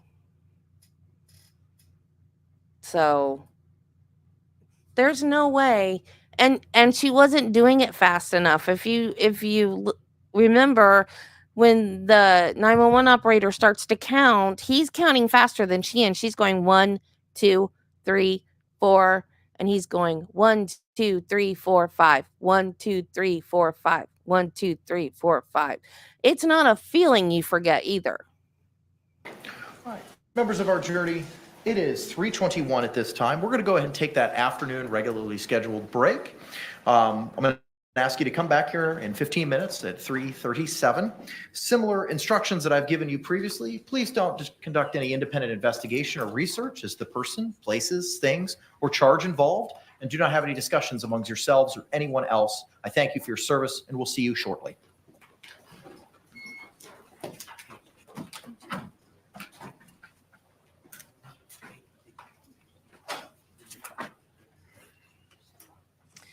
Yeah, and there is no CPR dummy that has that artificial crunch built into it. They need to make one.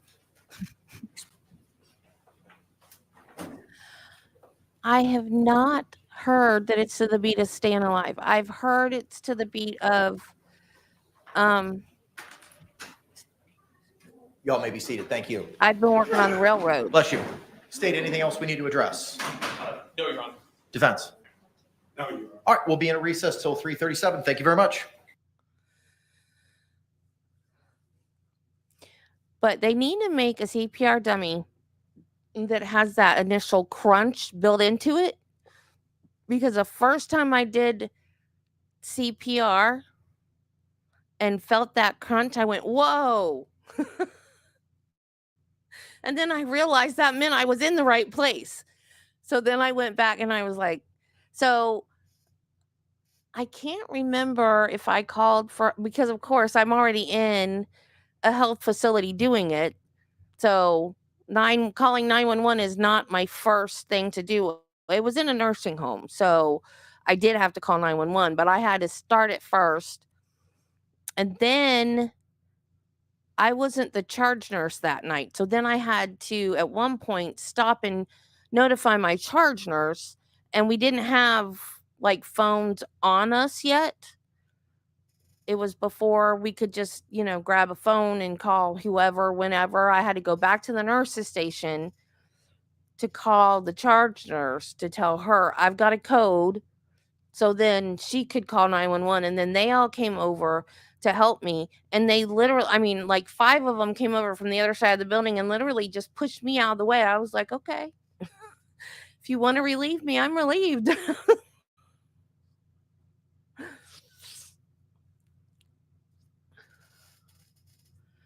Oh, yeah. I've never been taught to do the song thing, but I've heard that some people do it that way. I guess, I heard Girl Scouts teach that to do it too.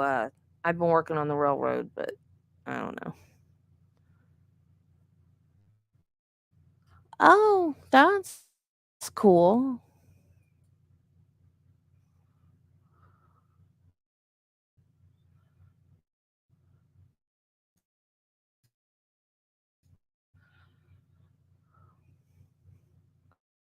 Why didn't, okay. Okay, Flash. Oh, there it goes. Well, that was delayed. That's cool.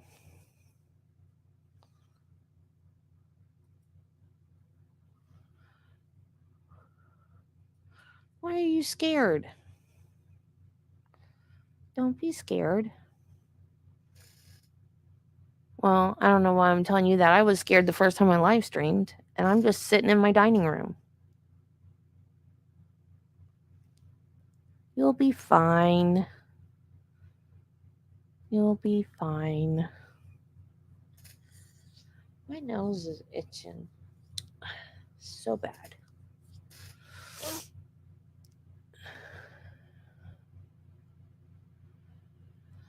Oh, yeah, that's for. Were you doing EMT?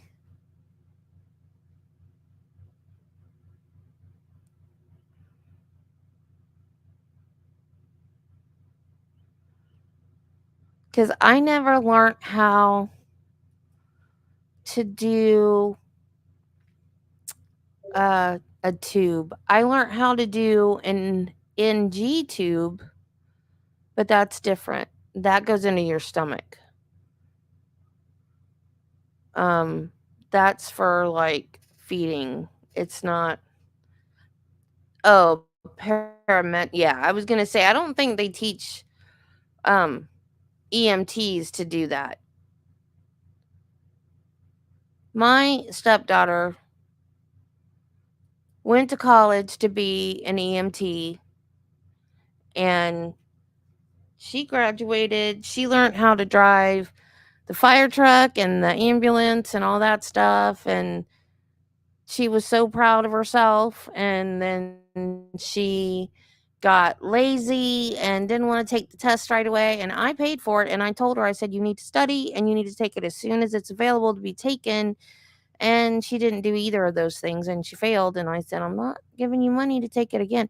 Plus, both of the girls have a learning disability, and they have. Bye, Flash. I wish you could stay, but you'll be fine. Good luck. I'll pray for you. It'll be okay. So they both have learning disabilities and they have test anxiety. So in college, they get to be tested like separately from the large group, so they're not distracted by noises and whatever. And that's fine. But when it comes to taking like state boards for stuff, they don't get that extra treatment. And of course, that's what she says is the reason why she didn't pass it. But I don't know. I'm the opposite. Give me a paper to write and I do okay, but I don't like it. I would take a test or a quiz or whatever every day if I had to instead of writing a paper. Which is probably a good reason, a good thing I didn't become a lawyer, because that would be writing a lot of papers every day.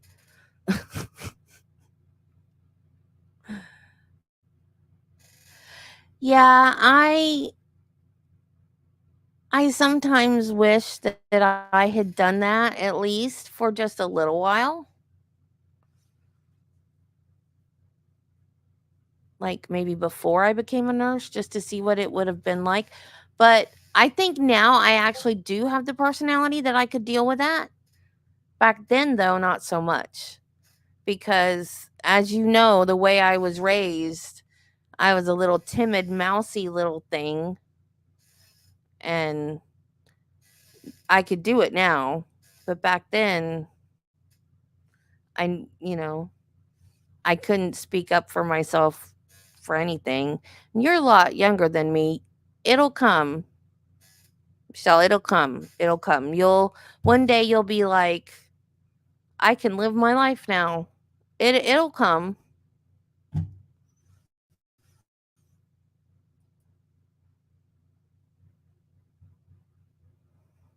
Because there's all kinds of stuff. Like when I watch videos of cops now, I'm like, man, that's what I should have done. And with my dad being a cop, that would have been an easy in for me. But back then, there's no way I could have been a cop. I would have been too timid and too, am I allowed to do this? Can I do this? Am I allowed? Am I going to get in trouble if I talk this way to somebody? There's no way I could have been a cop back then. Now I'd be like, shut up and sit down.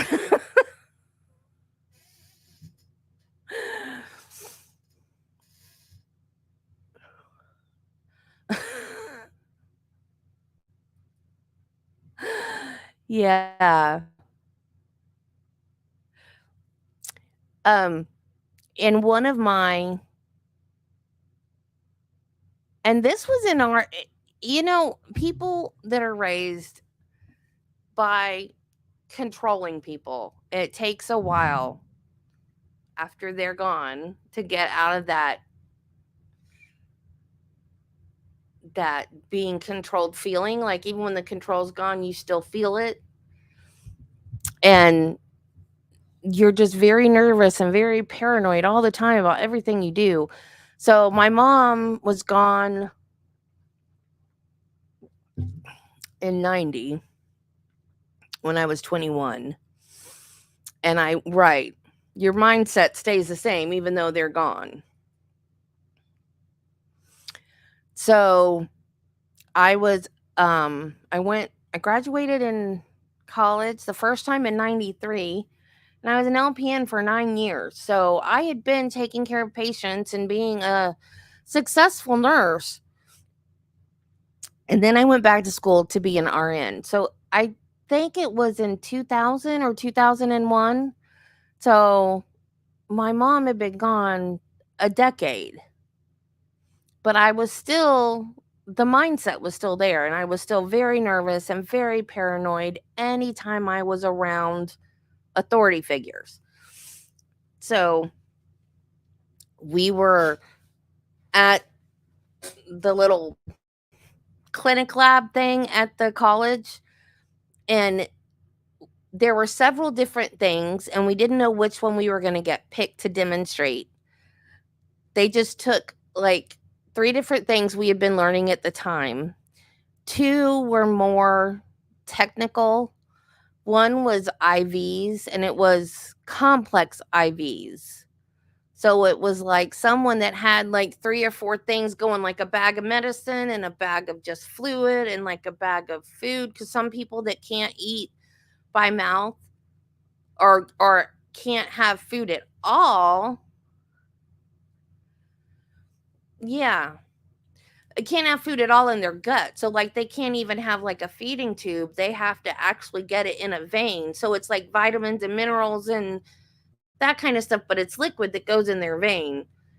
And so they've got like all these different bags of fluids that they're all getting at once, and some can't be mixed together and some can, and they've got all different lines, and it's just a mess. And you have to understand all of that, and you have to get it all to go, and you have to figure out what you can put together and what can't go together, and it's just a mess. And I was so nervous.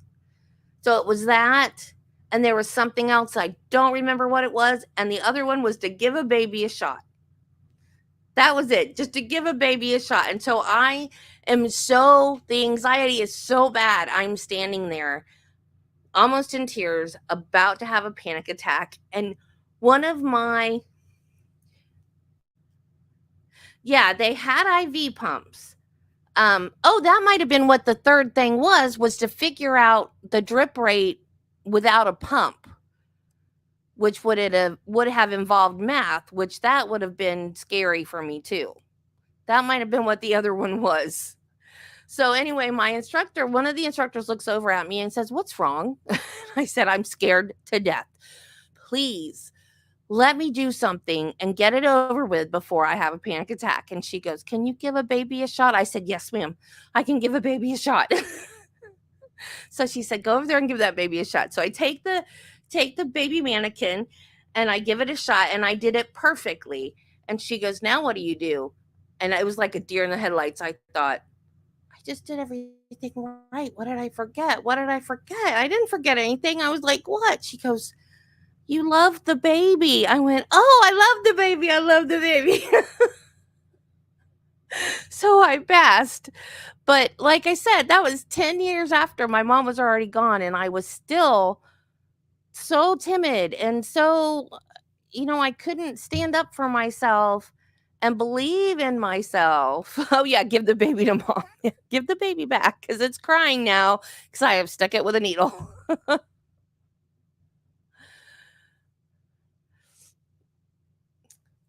Oh, we had for IM injections, trying to think what we used. We used oranges for something. Oranges might have been what we used for IM. We used hot dogs for sub-Q injections. Because the sub-Q ones are where it makes it bubbles up. You see the little bubble because you're just like going under, just barely under the skin, like for TB tests and stuff, so it bubbles up. So we used hot dogs for that because the skin bubbles up like human skin. And then when we did IVs, we used a fake arm that had one giant vein just running down the center of it. Like you couldn't miss it. It's so unrealistic because that is not how veins work. Welcome back, David. So it took me over 10 years to get my mindset reset. Like when I moved. And so after that, I started working as an RN in the hospital. And then I moved into an apartment. First time I'd lived, because even when I was an LPN, after mom died, my dad moved and I moved in with him because he lived like 5 minutes away from the nursing home where I worked. And we were like roommates. I paid all my own bills. I wanted to help him pay for like electricity. I wanted to pay phone bills because back then there were no cell phones. So I wanted to pay like my part, like my long distance that I was using and stuff, and he wouldn't let me. So I just got my own phone, paid my car, paid my insurance, I paid my own food. I bought my own food. So it was like we were just roommates. I came and went as I pleased. It wasn't anything like it was when my mom was alive and I lived at home, you know. So I just stayed here because work was 5 minutes away. There was like no reason to move out of the house. And so then when I started working in Gainesville, because it's like 45 minutes from here, that was a long drive. So I got my own apartment in Gainesville. And I remember there was a box of mothballs on the shelf in the pantry. And I hate the smell of mothballs. And I remember after I moved in, calling my dad and asking him if I could throw away that box of mothballs. And he goes, Debbie, it's your apartment. You can do anything you want. And I was like, oh, yeah, it is my apartment, isn't it? So that was maybe 12 years after mom died. So, and it took longer than that to get the mindset to change.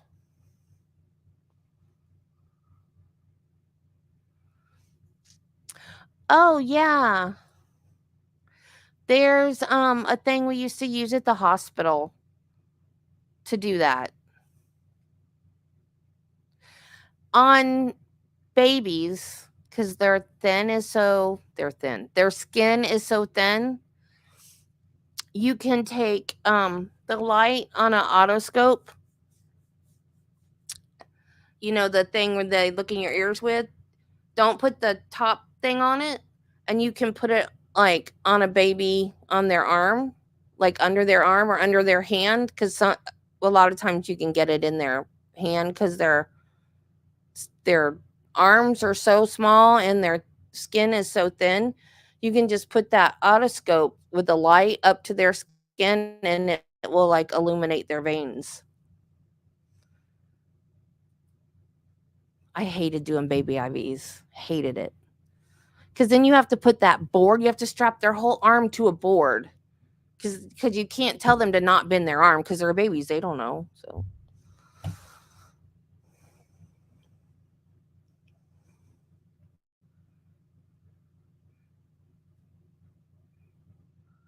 I guess so.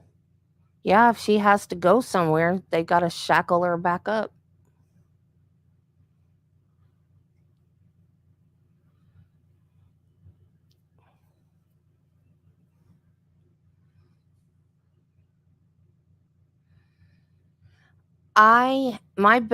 When I had chemo, my veins went to crap. And they had to put a port in me because they couldn't ever get a vein. But my best vein are in the bends of my elbows, and it's usually over here towards the side. And I used to tell them when they went to draw blood. I'm like, right over here. This is my best vein. The only thing like that, for that, the problem is that when I'm in the hospital and there's an IV in there and I bend my arm, it cuts off the IV and my pump is constantly beeping. Always like, why did you put it there? That's a terrible spot for an IV. I'm always complaining of my nurses. No, they shackle all of them. We are back on the record, case number 2020 CF 2603, State of Florida versus Sarah Boone. Let me get appearances for the state. Dave Kester on behalf of the state. William J. for the state. Defense. James Owens for this vote. Tony Henderson with Sarah Boone. Yeah, I have a port. I haven't had Ms. chemo Boone with. is still seated at counsel's table, wearing the same black suit and pink blouse from this morning. State, anything we need to address before we bring back in our panel? Not from the state. Defense. You get it taken out. All right, let's go ahead and stand and we can bring back in our panel. I need to get it taken out because I don't use it anymore. It doesn't draw blood anymore anyways. You can put stuff in it, but you can't take anything out of it. It sticks way out now since I lost all that weight too. It's just like poking out there. Hi, here I am.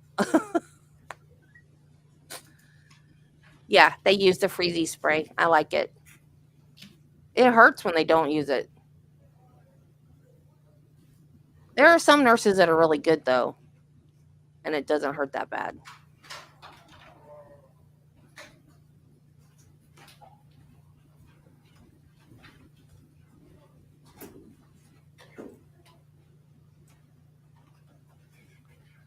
Sarah's just happy because she's getting attention.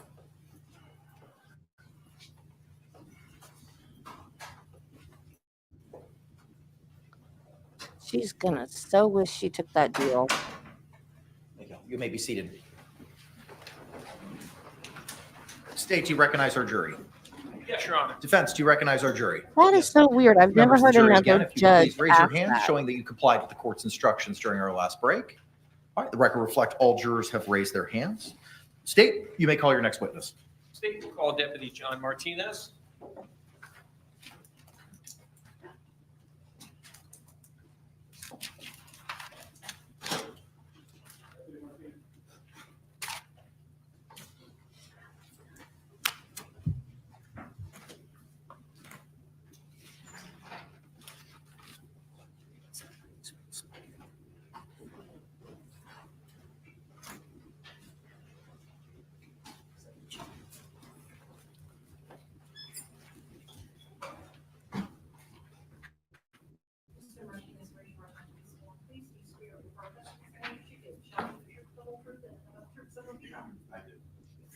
Sir, good afternoon. Can you state and spell your name for the record for us? Deputy John Martinez, Johnmartinez. Thanks, sir. You may be seated. Thank you.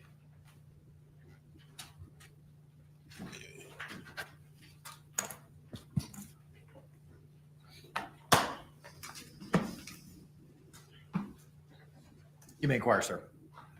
Good afternoon, sir. Good afternoon. Tell us, who is it that you work for? Orange County Sheriff's Office, And what is your position with the Orange County Sheriff's Office? Deputy Sheriff. How long have you been with the Orange County Sheriff's Office? I'm going on my 16th year. Prior to working for the Orange County Sheriff's Office, do you have any previous law enforcement experience? I do. And where was that? I first started my career with the New York City Police Department, And how long were you with the New York City Police Department? about 10 years. And what was your position with the New York City Police Department? I was a police officer. And at the sheriff's office, tell us, what are some of your duties as a deputy sheriff? Respond to calls of service. My primary function is the school resource officer.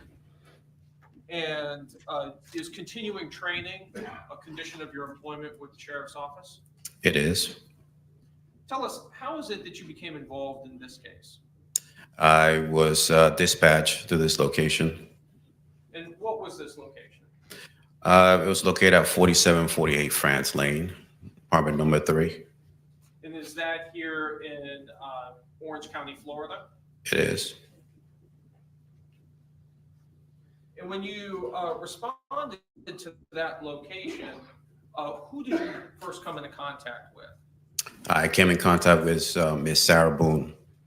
Do you see Sarah Boone here in court today? I do. Could you please point to her and identify an article of clothing she's wearing? The lady sitting in the middle with the black blazer. Your Honor, may the record reflect that the witnesses identify the defendant? Record will so reflect.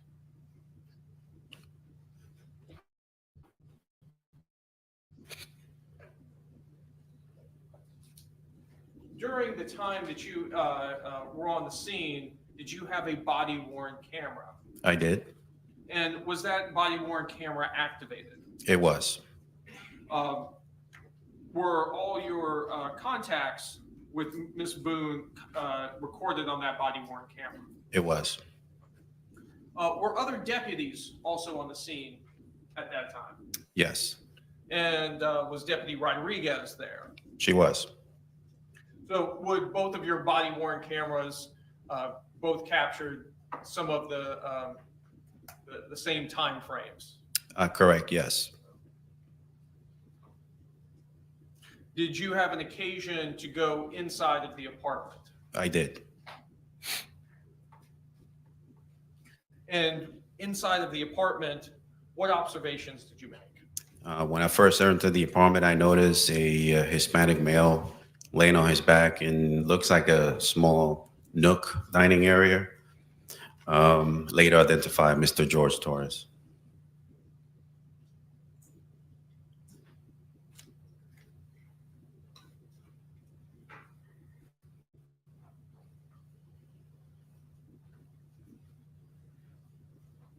Your Honor, may I approach the witness who's been previously marked for identification as states K and been shown to defense? You may.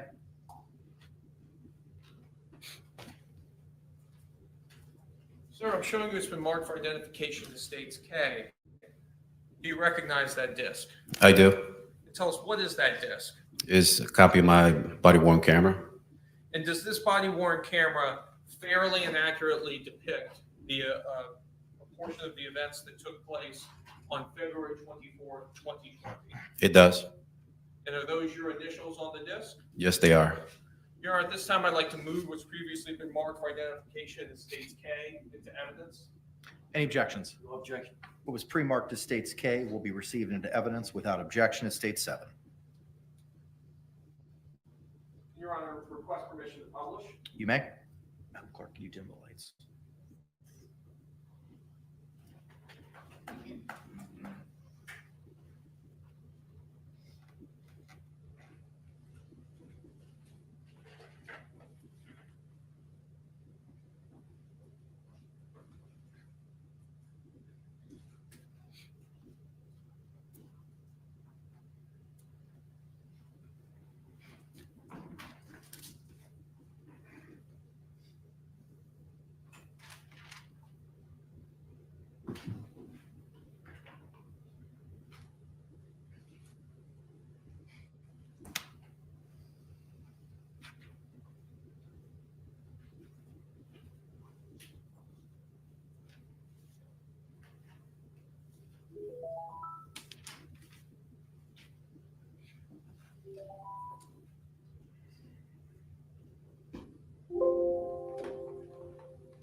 right now. I'll get you somebody, okay?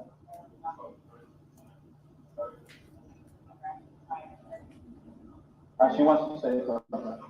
She wants to go on.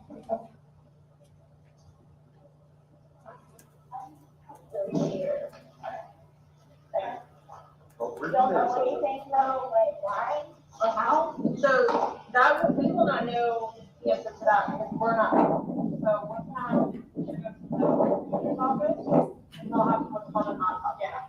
That'll be first thing tomorrow morning. I'll know a lot, hopefully a lot more tomorrow morning as far as him. But I cannot, there's no way I can say how, why. So just by looking at him, like, why is he purple? That's normal when someone passes away within any Because there's no oxygen in his body. That's why he's purple.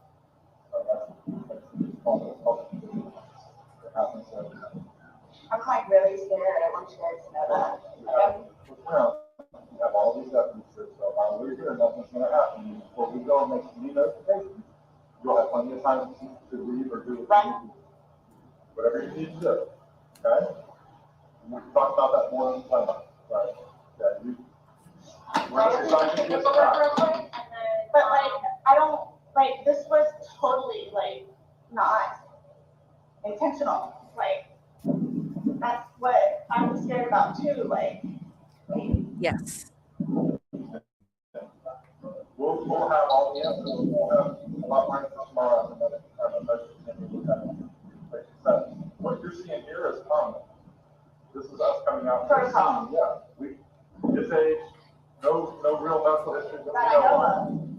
For those who have passed away, we come out. I know. Yeah.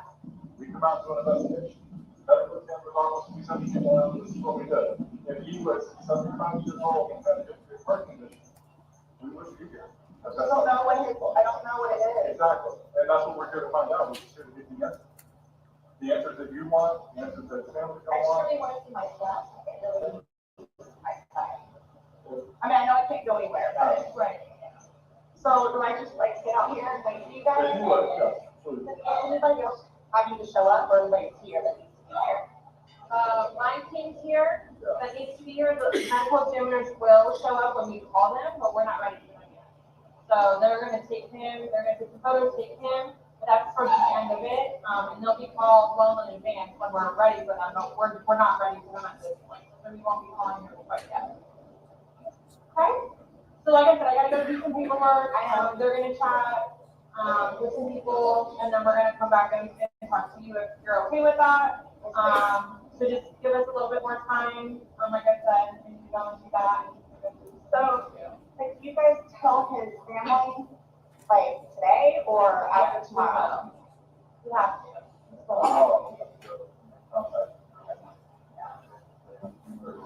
Our investigation is pretty much complete here. Once we leave here, we will know it. But again, we'll know. I'm not gonna just go into it without you knowing. You'll know. Talk to you about it, anything like that. But how, I mean, I understand what you guys and how you do it, and, you know, so, but like, what are you just telling us? What do you tell his parents? Like, what's the reason as to why? We tell them what we know at that point. We tell them the truth.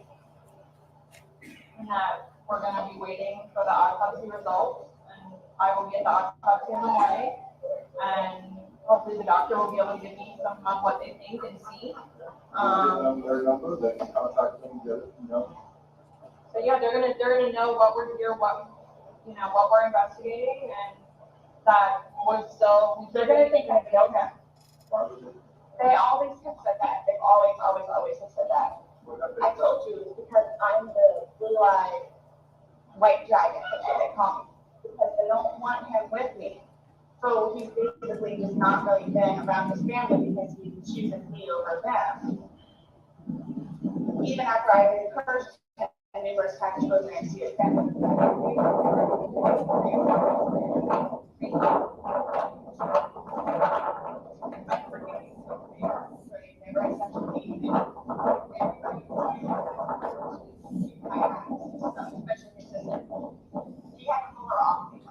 Do you have somewhere safe that you can go tonight? Both my parents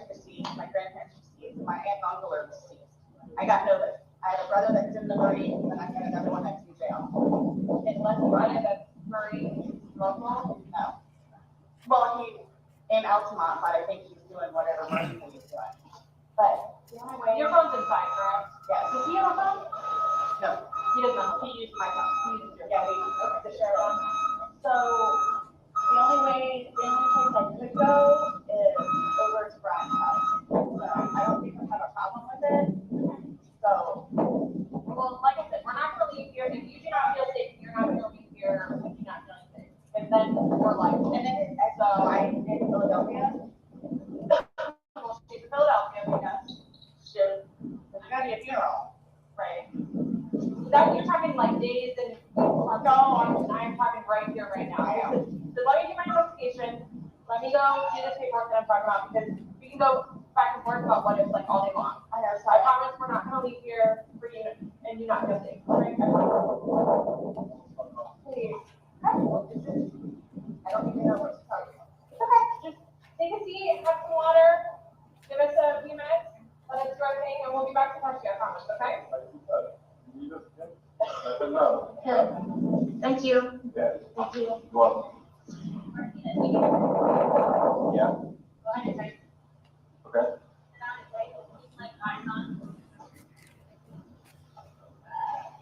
You have anyone in there? There's nobody here, just me. Okay, that's fine. You're right there, right? Yeah. Sit there, take your time. I have relief coming, so just wait there.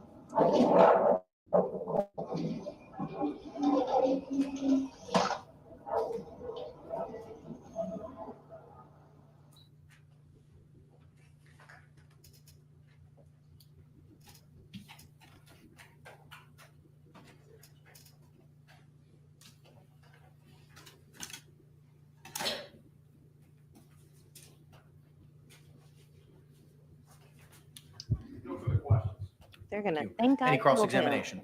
No, sir. him. I wonder Can why this they witness would be think released? that. Yeah, Sean. Yes. Thank you, sir. You're released, not subject to recall. Thank you. Thank you.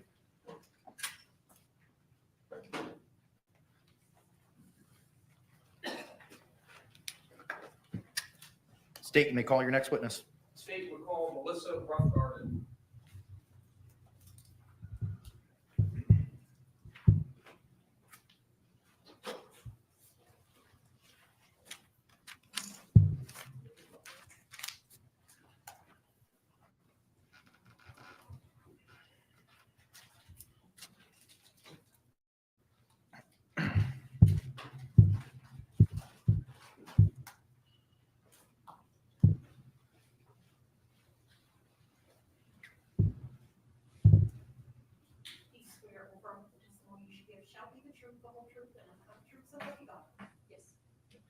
Ma'am, good afternoon. Can you state and spell your name for the record for us?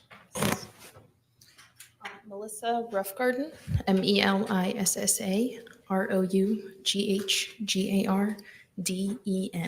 Thank you. Counselor, you may inquire. Ma'am, who do you work for? I'm employed with the Orange County Sheriff's Office. And what is your position with the Orange County Sheriff's Office? Currently, I am a forensic biologist with the forensics unit. Prior to this, I was a crime scene investigator for 5 years. And how long in total have you been with the Orange County Sheriff's Office? About 6.5 years. And tell us all the positions you've held during that time. Those two, a crime scene investigator and a forensic biologist. Let's turn to your work as a crime scene investigator. What does a crime scene investigator do? We respond to crime scenes. We photograph and document those crime scenes through photographs, notes, and sometimes sketches. We collect evidence, we process the scene, and then we do further processing to that evidence back at our forensics lab. When you say process the evidence or process the scene, can you tell us what that entails? It depends on the scene and the evidence, but it includes the photographs. We also take swabs for potential DNA. We can also do testing for possible blood and things like that. We also process for latent fingerprints, among other things. What type of training did you need in order to become a crime scene investigator? Upon being hired with the sheriff's office as a CSI, I completed a 16-week training program, which includes in-house processing as well as going out to crime scenes with trained crime scene investigators to observe and then assist, as well as taking on calls with the trained crime scene investigator. Approximately how many crime scenes have you processed in the course of your career, in your course of your time as a CSI? It would be hundreds. I don't know the exact amount. Were you working in this capacity as a CSI on February 24th, 2020? Yes, I was. And tell us, where did you respond out to on that day? I responded to 4748 Franz Court, apartment 3. And is that in Orange County, Florida? Yes, it is. And when you responded to that scene, whom did you make contact with? I made contact with the homicide detective, Chelsea Kepsel. Did you receive information from the detective? Yes, that it was a death investigation. Did you walk the scene with the detective? Yes. And tell us, what does it mean to walk the scene with a detective in a homicide? We go into the scene and just observe. We don't interact with anything and discuss what we see. When you walked this scene, did you see Jorge Torres? Yes, I did. Where was he located? He was located on the floor in the living room of the apartment. Did you, with the detective, identify potential items of evidence to be collected? Yes. You had mentioned previously about documenting scenes with photographs. Was that done in this case? Yes, it was.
Your Honor, may I approach the witness which has been marked for identification as States M and been shown to defense? Okay.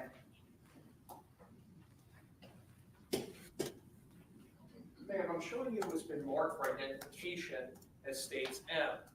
Can you take a look at the contents of State M to yourself and tell me if you recognize the items contained within States M?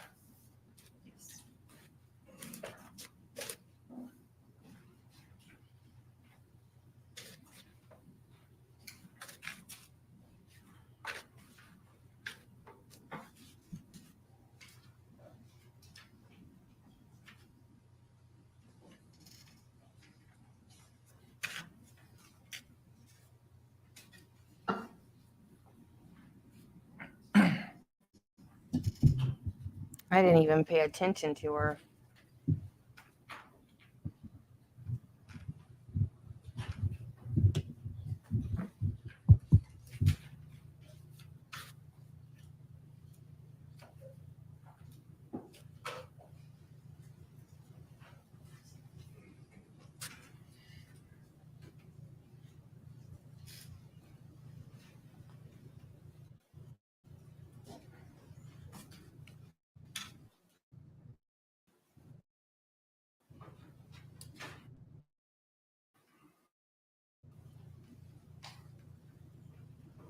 You recognize the contents of States M?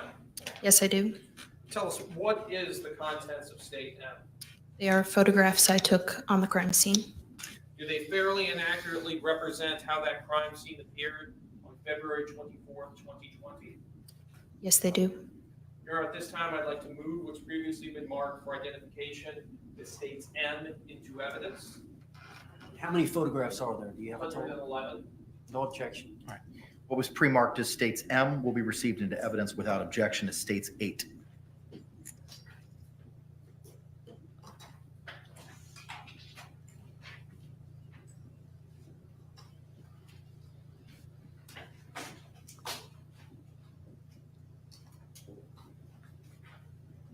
Your Honor, request permission to publish.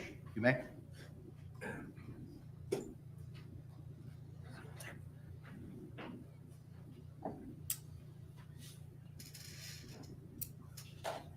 Your Honor, could we have the lights dimmed? Yes.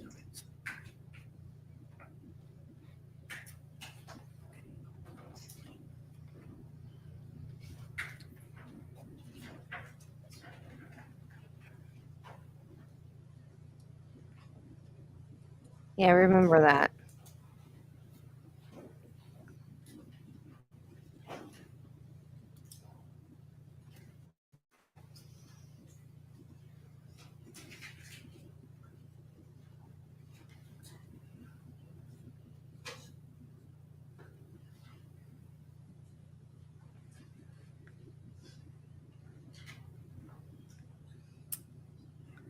Yeah, they're talking about something.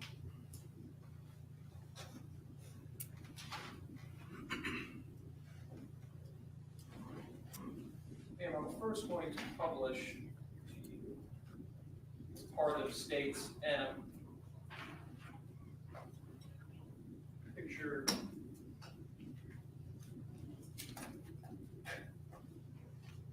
photo number 4. Tell us, what is this? This is the front door to the residence.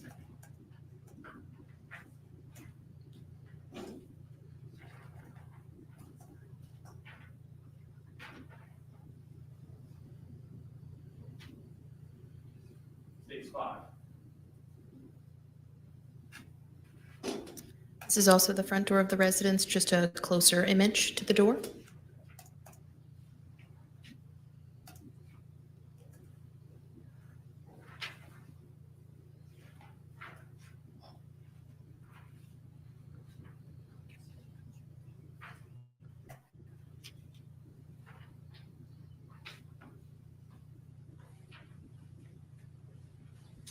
When you enter the residence, what is the first area just off to the right of the front door? That would be the kitchen.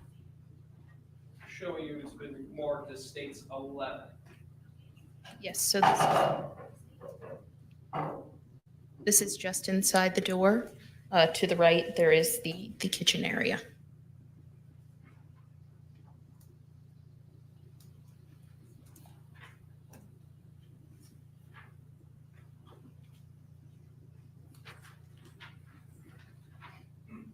Showing you States 14. Yes. What is this photo of? So this is the counter with the sink in the kitchen, and there's also the open area just above where you can see into the living room.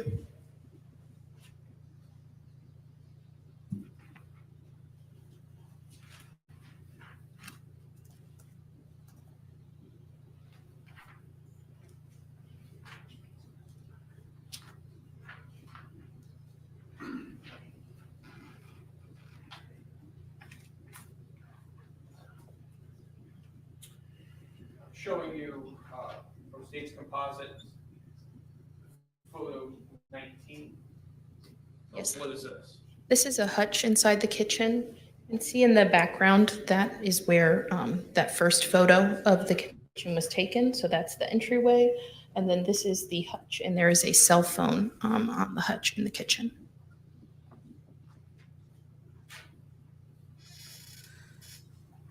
Is a hutch like a cabinet?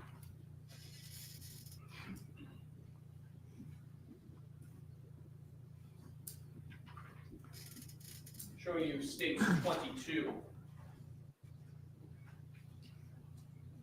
This is the trash can in the kitchen. You can also see the hutch we were just looking at there on the side. It's a cabinet.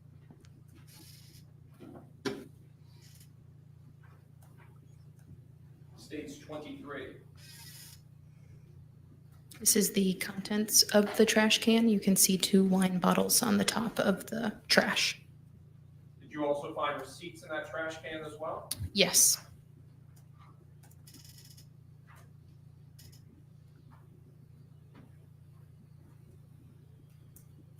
Photo 25 from the composite. These are those same wine bottles and 3 public receipts that were removed from the trash can. Did you take these items and collect them into evidence in this case? Yes, I did.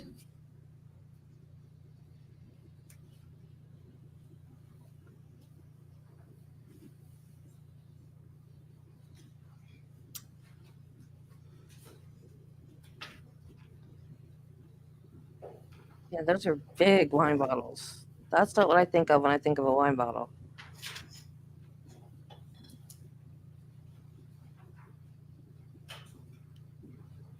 Photo 32 from the composite. Yes, this is just in further into that entryway. You can see the living room.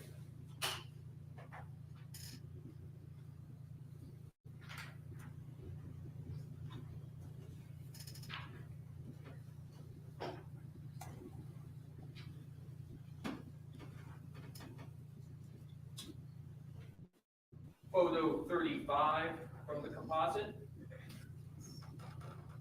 This is another photo of the living room. You can see the victim located on the floor and a suitcase in the bottom corner of the photograph. One was partially full and the other one was completely full.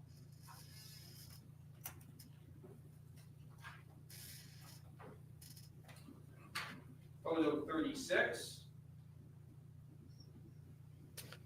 This is another photograph in the living room. This is that wall we saw in the kitchen there with the opening. You can also see a wooden baseball bat leaning against the wall. Was that baseball bat collected into evidence in this case? Yes, it was.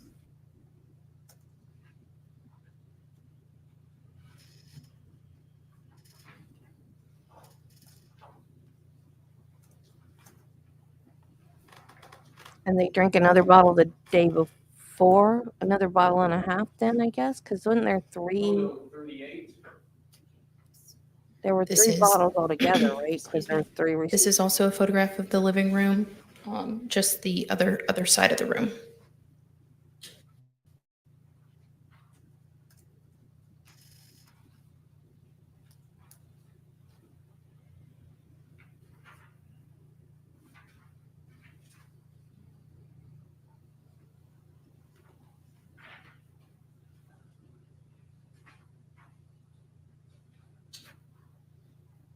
Photo 43 from the composite. Yes. This photograph was taken in the living room. You can see the stairs leading to the second floor.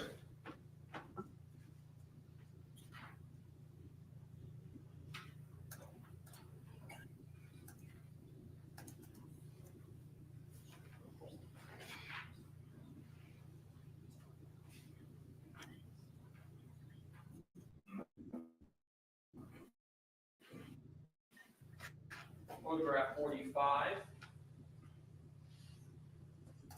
This is a photograph of the living room just from the other side of the room. You can see the front door in the middle back of the photo.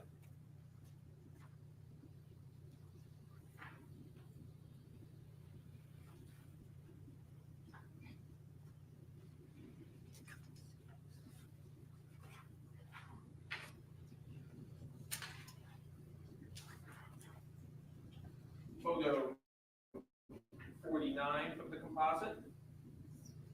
This is a more close-up photograph of the suitcase.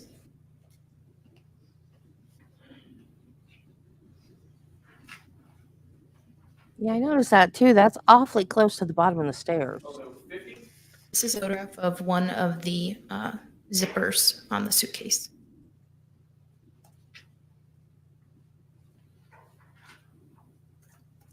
Photograph 51.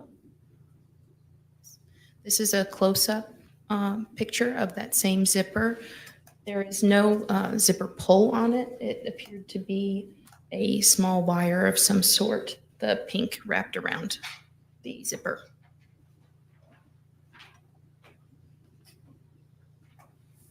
£103. I forgot how This is tall. the zipper on the other side of the suitcase.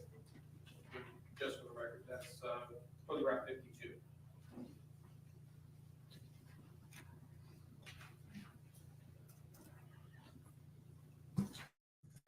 States 53 from this composite.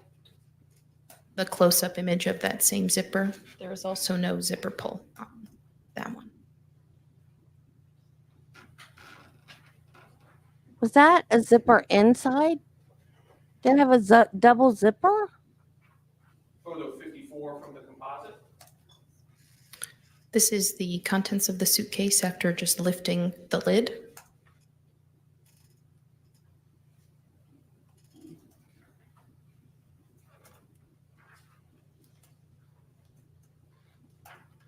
They were going to put clothes in it to donate and just leave the whole thing by the donation box with the case and all. More of a close-up image of the items.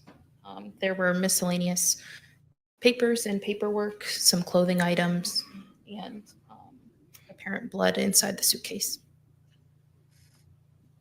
What items, what apparent blood was inside the suitcase? It was observed on the white cap and a necktie, and there was also visible blood just on the interior of the suitcase. Photo 57 from the composite. The contents of the suitcase, but you can see the white cap more clearly and the blood observed on it. There was clothes in the suitcase?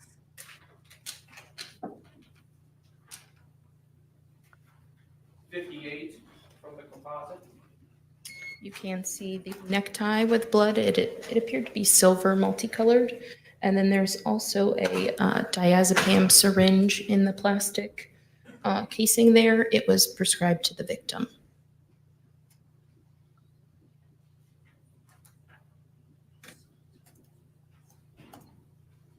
What?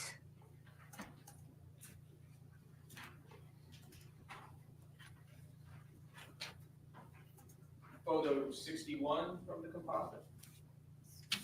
That is the miscellaneous papers and paperwork that was removed from the suitcase.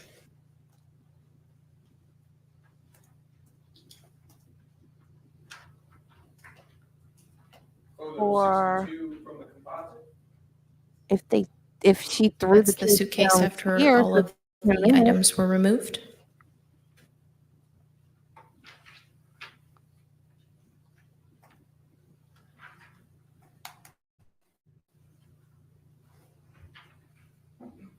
Photo 64 from the composite.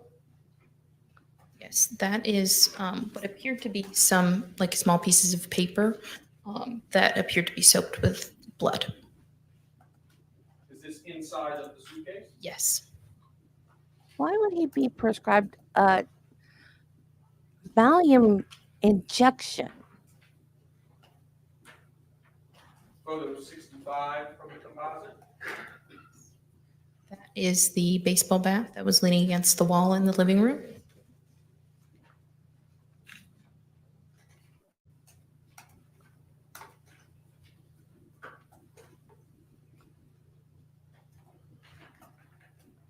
Photo 68 from the composite. This is back to the stairs to the second floor in the living room.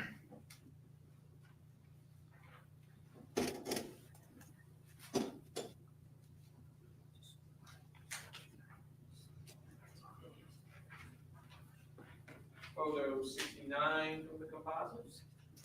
This is moving closer to the stairs to the second floor.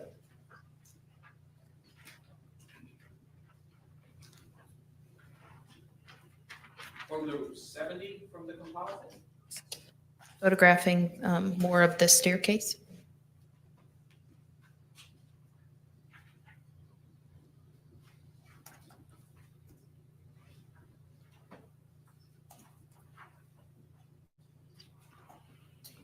These are the steps leading to the second floor before I proceed up to the second floor. This is photo 71 for the record.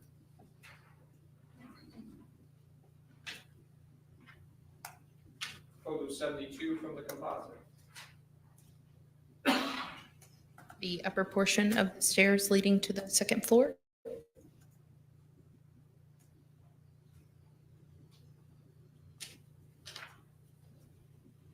How many bedrooms were on the second floor of the unit?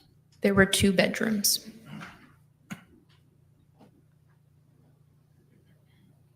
Photo 75 from the composite. What is this?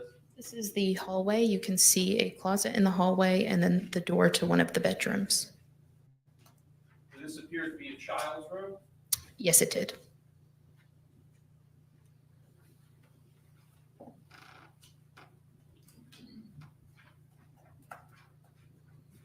Photo 79 from the composite. This is a photograph within the child's bedroom.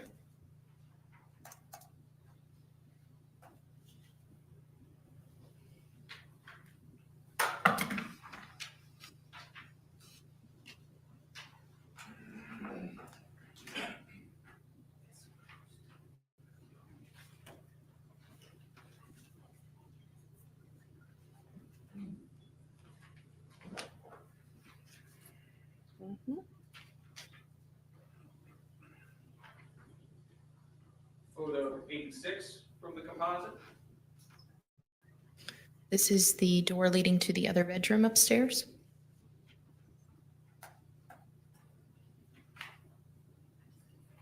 Did this other bedroom also contain a bathroom? Yes, it did.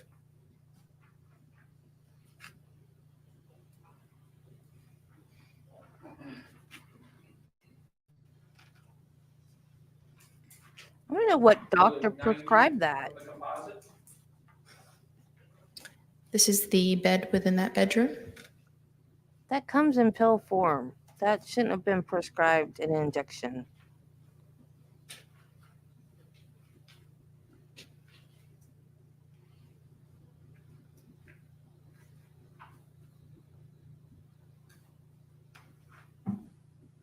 That should not be ejected outside of the hospital.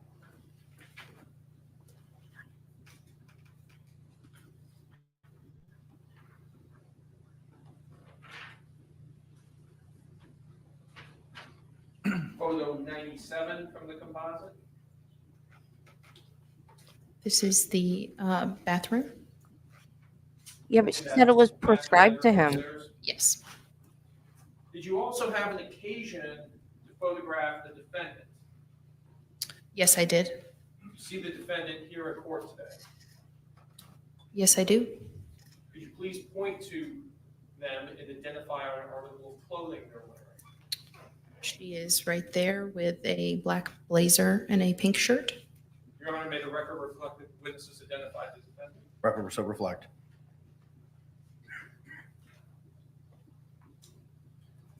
Showing you photo 98 from the Possible. This is the photograph I took of the defendant. Why is it that you are photographing the defendant? I collected Possible. her buccal swabs, which is a DNA standard from the inside of the mouth, and it is part of our procedure to photograph that person for identification purposes.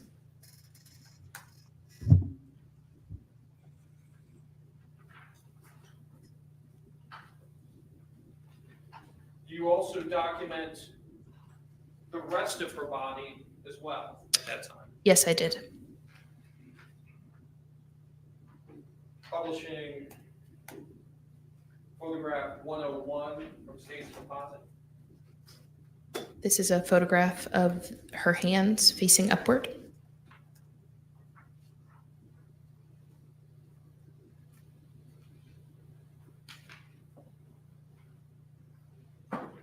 Photograph 102. This is her right hand facing upward.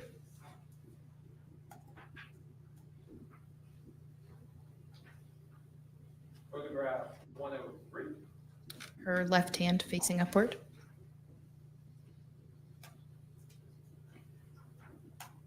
Photograph 104. Both of her hands facing downward, so the tops of her hands.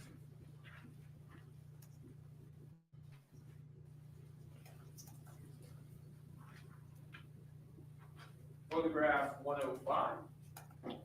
This is her right hand facing downward.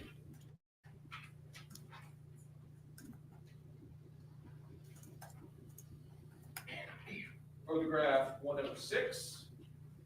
And her left hand facing downward.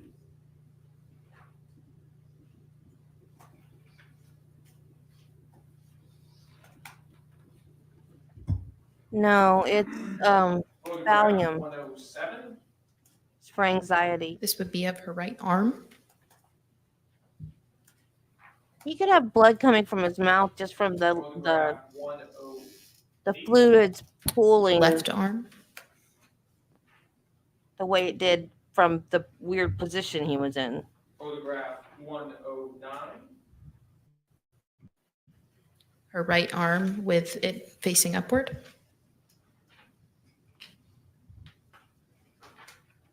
Photograph 110. Her left arm with her arm facing upward. During the time you were interacting with the defendant, did she ever indicate to you that she had any injuries? No.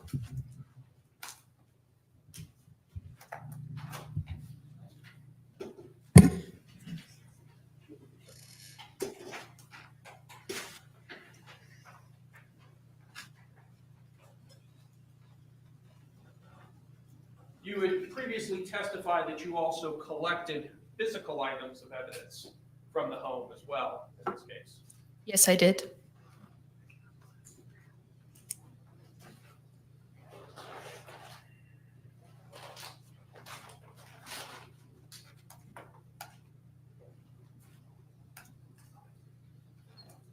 Your Honor, may I approach the witness what's been marked for identification as State C and been shown to defense? You may.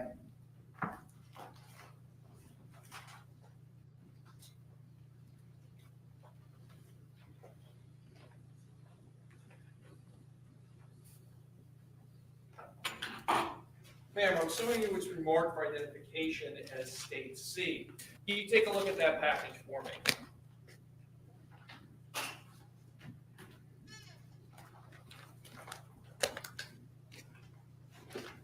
Yes. Do you recognize that package? Yes, I do. And tell us, what is that package? These are the 2 wine bottles that were collected from the trash can. Is your name on that package? Yes, my name is on the Orange County Sheriff's Office evidence label that I filled out, and my initials are on the evidence seal from when I sealed the package. There's It your also has list your of agency case number and the location information for this case. Yes, that is correct. reason Ma'am, would you of open the contents of States C and look at it to yourself. reasons to prescribe Valium right there.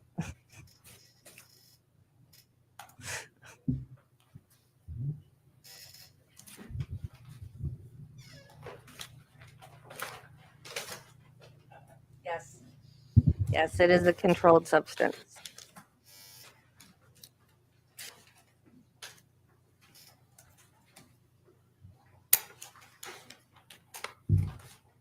I just don't understand why it was prescribed in injectable form.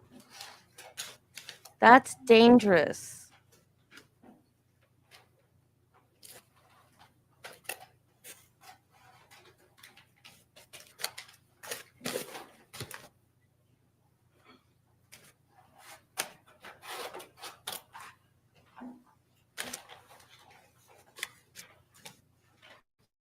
Have to pull them out to recognize the item. They're wrapped in bubble wrap. Sure, just how the view from the court.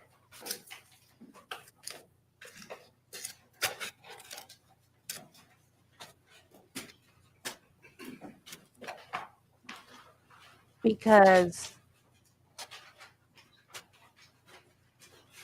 if it's given as a prescription in injectable form, it's supposed to be given either sub-Q or IM. And you don't give that medication sub-Q. And if you give it IM, you could accidentally put it in a vein. If you put it in a vein and it's supposed to go into a muscle and you put the wrong amount into a vein, you could die. What is the contents of state C? These are the 2 wine bottles that I collected from the trash can. Are these wine bottles in the same or substantially the same condition as they were at the time that you packaged them on February 24th, 2020? Yes, the same time I collected them that day. Your Honor, at this time, I'd like to move what's previously been marked for identification as states C into evidence. Any objections? No objection. What was pre-marked as state C will be received into evidence as states 9 without objection. And if you're drunk, why do you need Your Valium? Honor, request permission to publish. You may do so. Unless he took it first and then decided to get drunk. You can unwrap them now.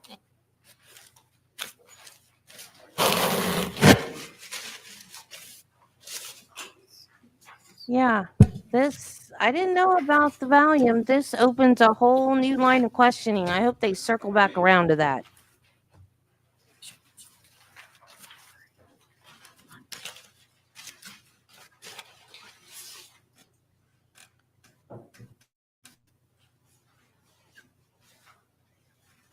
I thought she said prescribed to the decedent.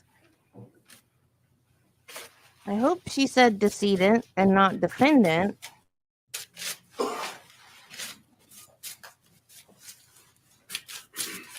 Okay, it was his. All right. So I didn't hear it incorrectly. Because I was going to say, if she said defendant, case closed, lock her up right now. Well, she's already locked up.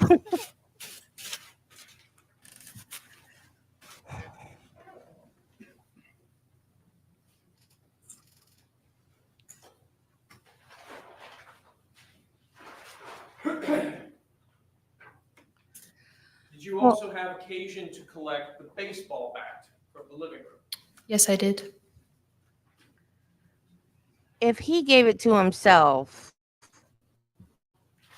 and he drank himself, Your Honor, may I that's approach a not on witness her. who's been previously marked for identification as states B and shown to defense? You may.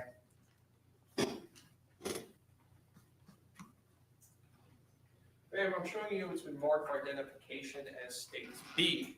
Can you take a look at this item?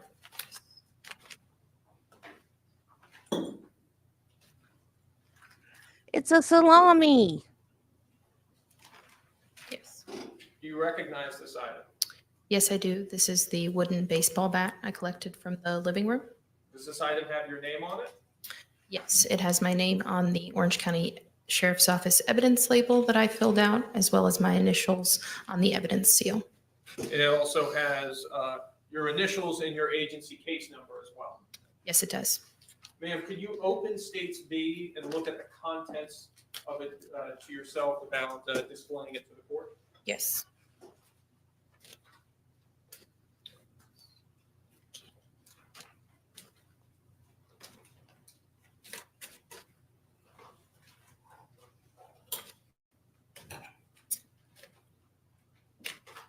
He absolutely could have said he was on drugs and alcohol, and that's why he died in the suitcase. He absolutely could go there. Because that's not on her. If he took those himself willingly, that's absolutely not on her. I don't know if it would work. But yeah, I don't see him going there either. Because this is the first I've heard about any Valium being involved at all.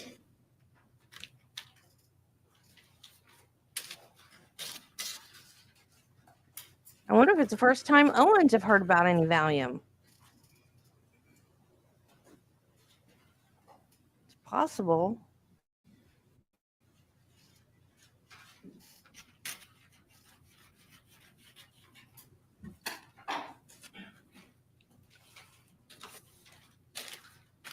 What is contained within states B? The wooden baseball bat. And is that bat in the same or substantially the same condition as it was at the time that you collected it on February 24th, 2020? Yes, it is. Your Honor, at this time, I'd like to move what's previously been marked for identification as States B into evidence. Any objection? No objection. What was pre-marked as B will be received into evidence as States 10 without objection.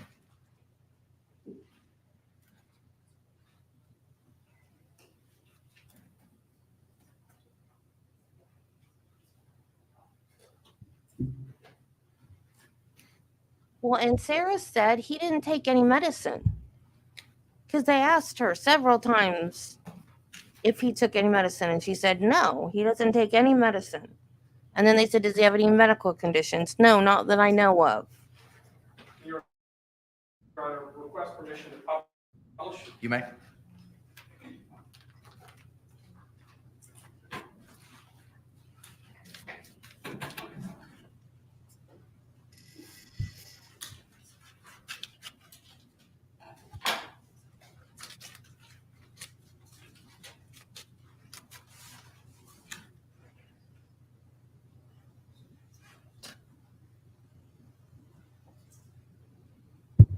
Yeah, it's a baseball bat.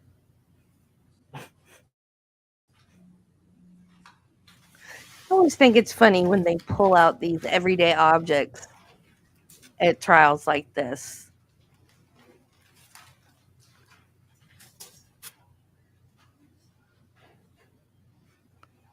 You also had an occasion to collect the suitcase as well in this case. Yes, I did. Not Prior that I to placing heard. the suitcase into evidence, did you process? Oh, Flash is going to miss I it. took measurements of the suitcase. What are the measurements of the suitcase? It was 28 inches in length, 20 inches wide, and 8 7/8 inches deep. Your Honor, at this time, may the witness step down from the stand and approach the clerk's area. Yes.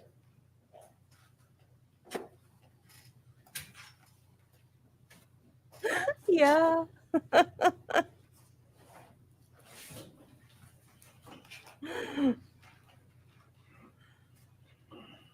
Ma'am, I'm showing you what's been marked for identification as States A. Tell me, do you recognize this item? Yes, I do. Tell us, what is this item? This is the suitcase I collected from the living room. And how is it that you know that this is a suitcase you collected from the living room? It has the Orange County Sheriff's Office evidence label that I labeled with the item description. It also contains my name and the agent's case number, and my initials are also on the evidence tape. Ma'am, at this time, could you open States A and look at the contents of it to yourself? Yes.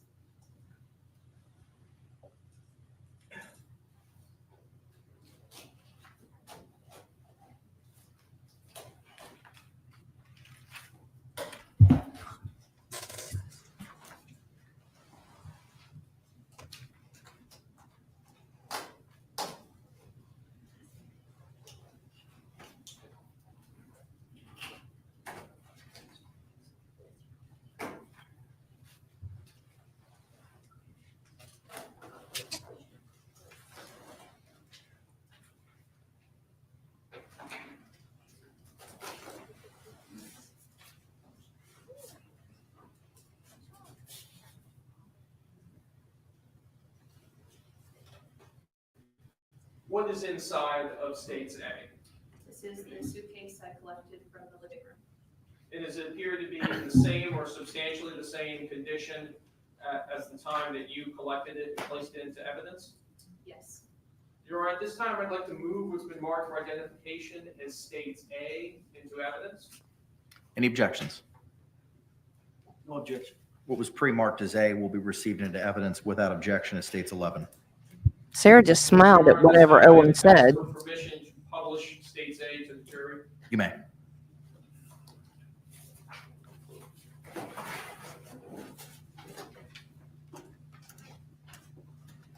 It's hard to believe a human being could fit inside of Can you that. open the inside of it?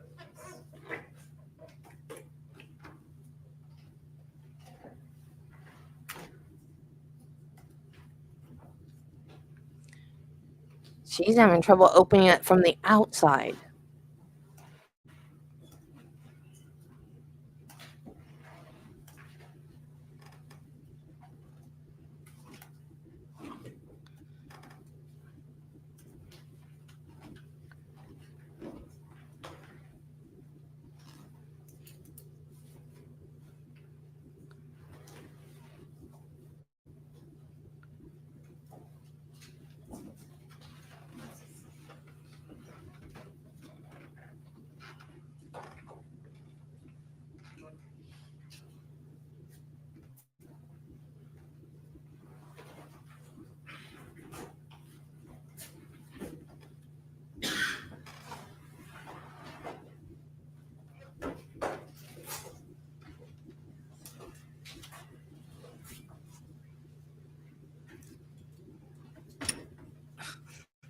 How easy is it to operate the zipper that closes the suitcase?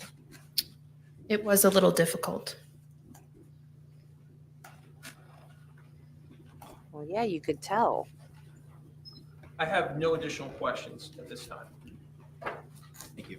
Any cross-examination? Yes, Your Honor.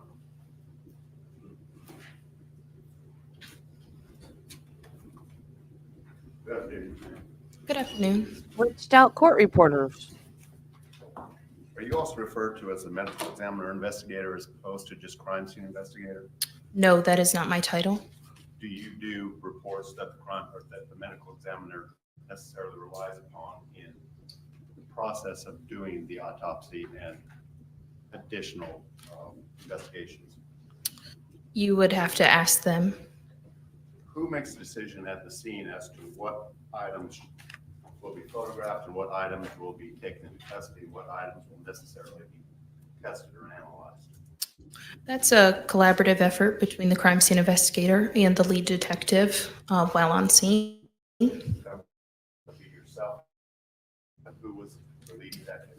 The lead detective was Chelsea Kepsel. Now, you authored a report in this matter, did you not? Yes, And that report was utilized, if you in fact know, by the medical examiner in developing her autopsy report, was it not? I do not know.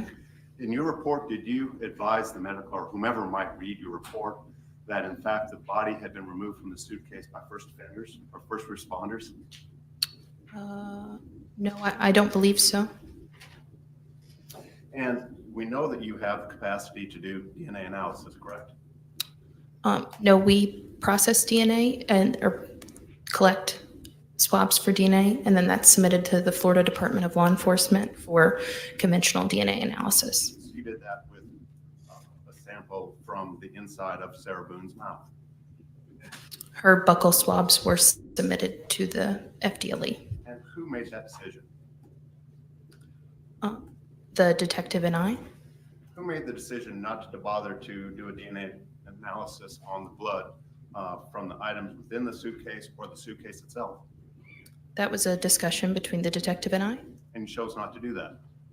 No, we did not. You assumed that the blood inside the suitcase belonged to Jorge Torres, correct?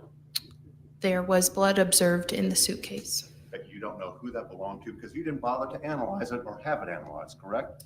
The blood was not tested. Now, State's Exhibit B, the bat, you took that into evidence. Was that again a collaborative decision by yourself and the lead detective? Yes. And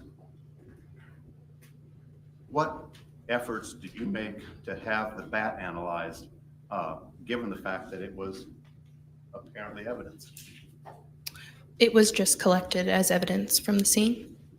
Did you advise either the lead detective or anybody else involved with this investigation that there may be matters that could be analyzed when analyzing the bat that would help or assist in the investigation of this matter?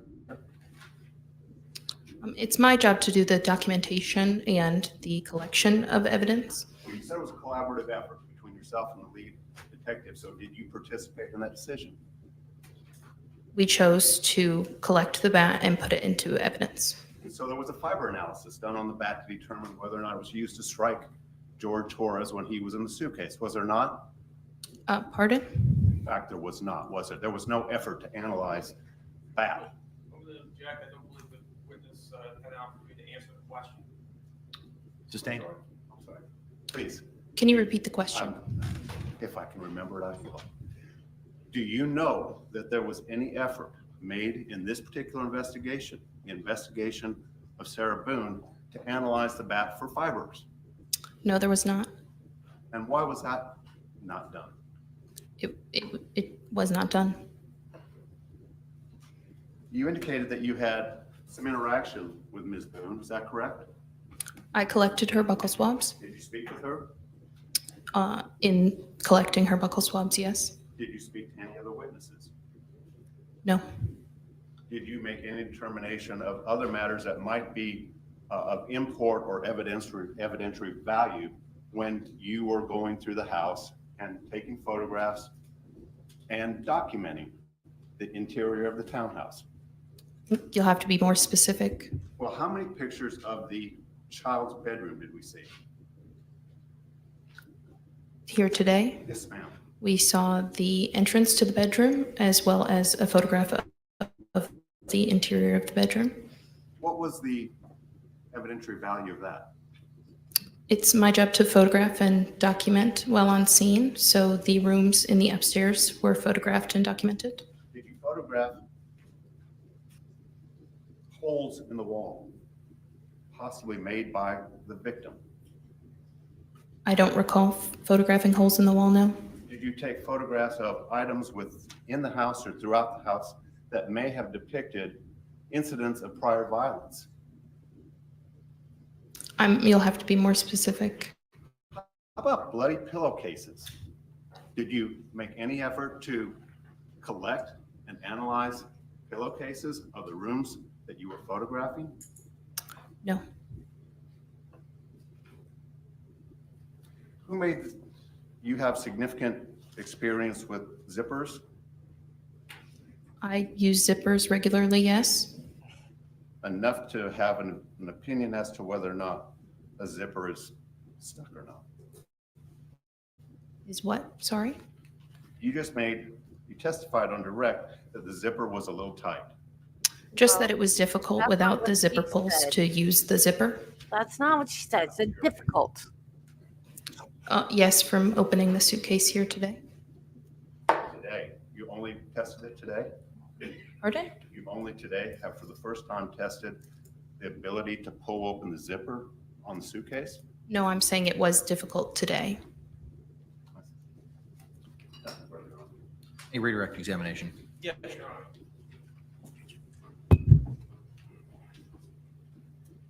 In this case,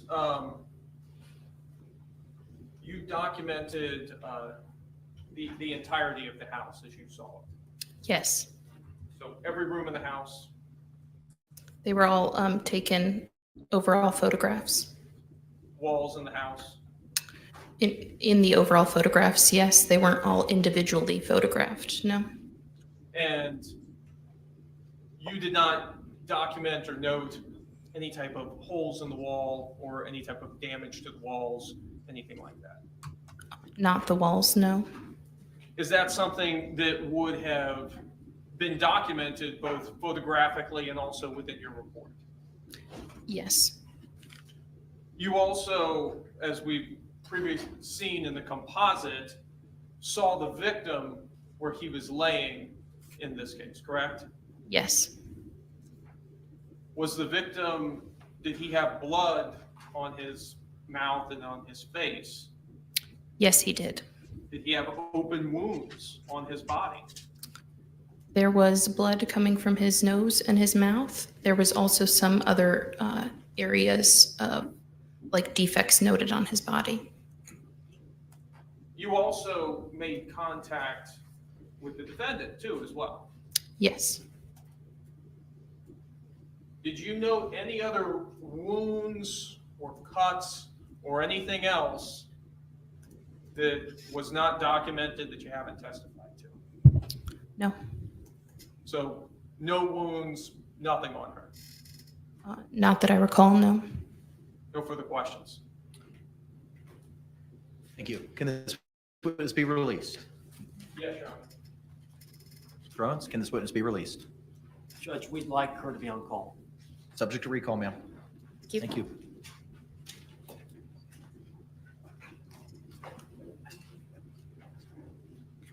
Can the parties approach?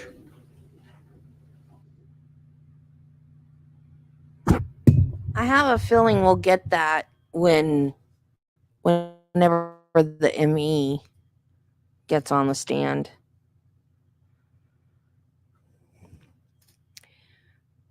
If my computer will cooperate and show your comment.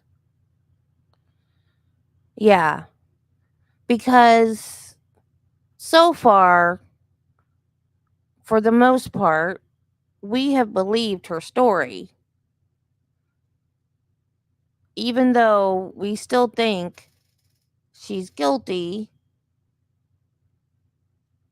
we've still believed her story. Members of the jury, thank you so much for your attention in this matter. It is 4:52. At this time, we're going to go ahead and take our recess for the evening. Madam Clerk has letters that I have signed regarding your jury service for you to provide to your employer. Court deputy will provide them to you in the deliberation room before you are released for the day.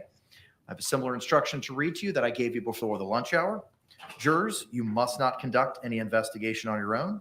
This includes reading newspapers, watching television, or using a computer, cell phone, the internet, any electronic device, or any other means at all to get information related to this case or the people and places involved in this case. This applies whether you are in the courthouse, at home, or anywhere else. You must not visit places mentioned in the trial or use the internet to look at maps or pictures to see any place discussed during the trial. Jurors, do not watch local news or read local newspapers. Jurors must not have discussions of any sort with friends, family members, or even your fellow jurors about the case or the people and places involved. So do not let anyone make comments to you or ask questions about the trial. I want to stress again that just as you must not talk about this case face-to-face, you must not talk about this case by using an electronic device. You must not use phones, computers, or other electronic devices to communicate. Do not send or accept any messages related to this case or your jury service. Do not discuss this case or ask for advice by any means at all, including posting information on an internet website, chat room, or blog. With that, members of the jury, I'm going to release you back to the deliberation room for you to receive the paperwork for your employer, and we will see you at 9 a.m. this coming Monday, October 21st. And I thank you for your sacrifice and your service.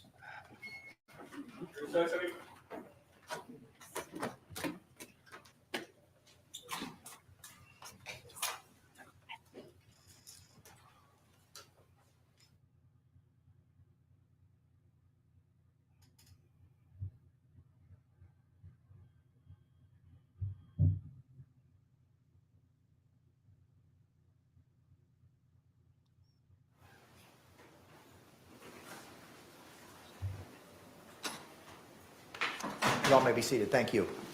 State, anything else we need to discuss? Not from the state. Defense.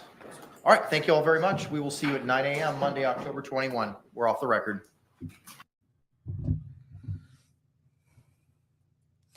Okay, so far, we have believed her story, even though she's guilty because she did it. We believe her story.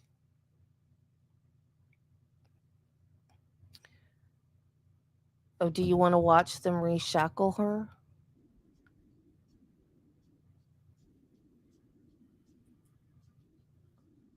Oh, I pushed the wrong button. I don't think they're going to show it because I hear music. Oh, wait, maybe they are.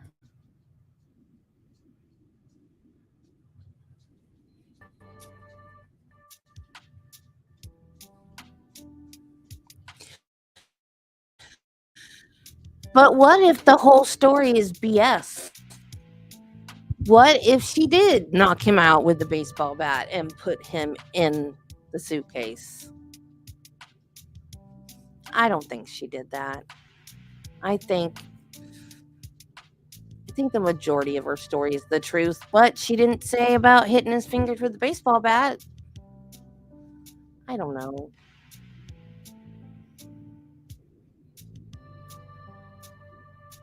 That's Billy, right? Her investigator or whatever that she's talking to now.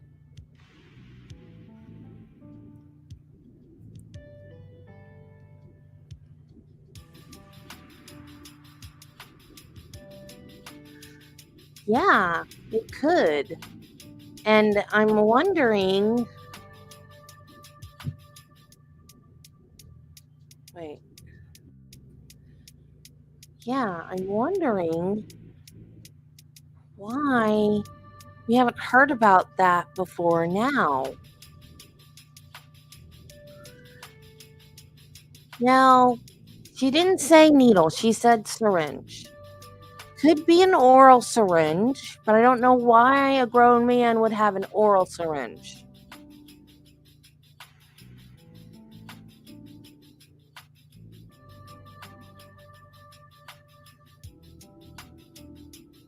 But if it was a needle, if it was an injectable, that's extremely dangerous. Why would someone prescribe an injectable form of Valium for an alcoholic and maybe possibly a former drug user?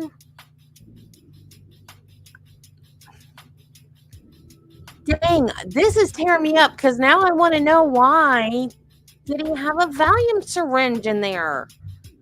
This is going to drive me crazy.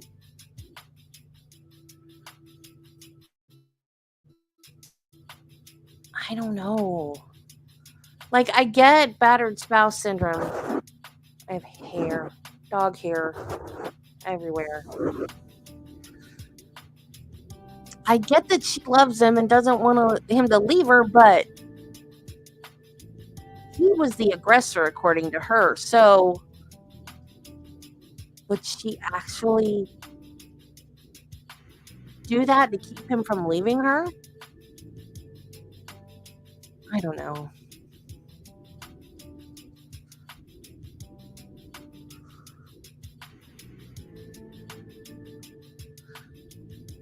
Right.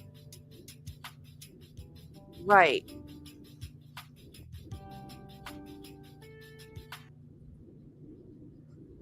She never said anything about hitting him with, but somebody, I don't remember where I heard. I watch so many YouTube channels, I can't keep track of what I hear where anymore. But they were saying that they had confiscated the baseball bat and put it in evidence, and I was like, why are they putting a baseball bat in evidence? What does it have to do with anything? Well, now we know, but at the time nobody knew why they collected the baseball bat. Oh, so you saw the suitcase then, because I was like, Flash is gonna miss it. He was asking about the suitcase because they did the suitcase in the Letitia Stout trial, and that thing had to stink to high heaven because that had been under a bridge in the Florida sun for, was it Florida? Florida? Yeah, it was like in the Panhandle somewhere in Florida where they found that suitcase that had her stepson's remains in it. You know, that one had to stink to high heaven. Oh, there was blood. Okay, well, that makes sense if there was blood on the bat, why they confiscated the bat. So I was like, see, I've not heard, I'm not denying it, but I've not heard Brian say anything. Because the only interview that I've said with Brian was when Kayla was talking to him out in front of the apartment. They haven't played that interview yet. And he did say that she had a problem with alcohol and that said that they were always fighting and that they were the cops were always being called over here to their house or apartment. Oh, it was on an audio recording.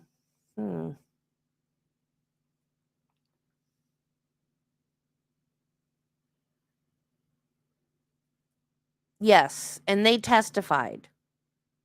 I think you might have missed that part.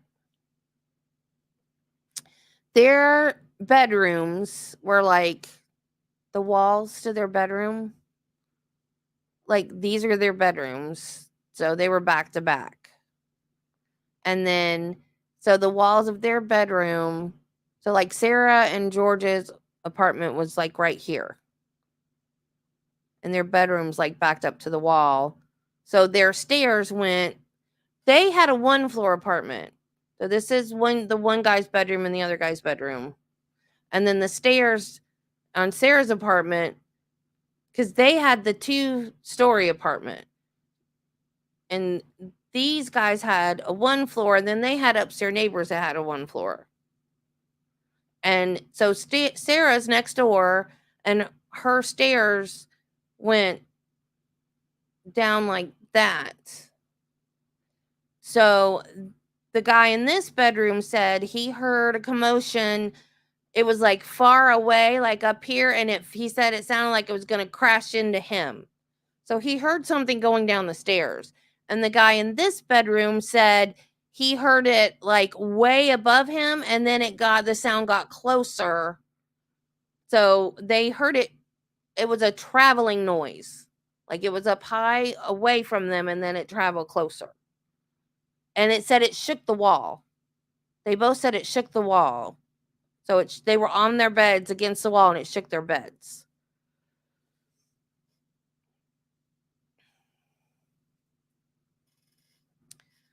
So now they need to get, if the neighbors that were in the upstairs apartment was home at the time, now they need to get them to testify. But I don't know how much blood, if there was enough blood that she would have gotten it on him. If she'd done mouth to mouth, she would have had blood on her face. But I don't think she did mouth to mouth. Which, if you do CPR and you don't do mouth to mouth, it doesn't do any good, because you have to, if you circulate, because what you're doing with CPR, you're circulating the blood. So if there's no oxygen in that blood that you're circulating, it's not doing any good. Exactly. Well, and then the 911 operator was never instructing her to do mouth to mouth either. He was just telling her to do compressions.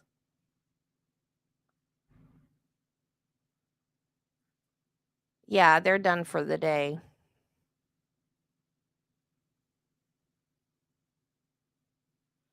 Really? Why? Because if you're circulating unoxygenated, yes, I'm a nurse and I can say medical terms. Unoxygenated. You know what I'm trying to say? I can't say it. Unoxygenated blood. If you're pumping blood that doesn't have oxygen in it, it's not going to do any good. Hygiene and safety. Well, that makes sense. So trained people don't have to worry about hygiene?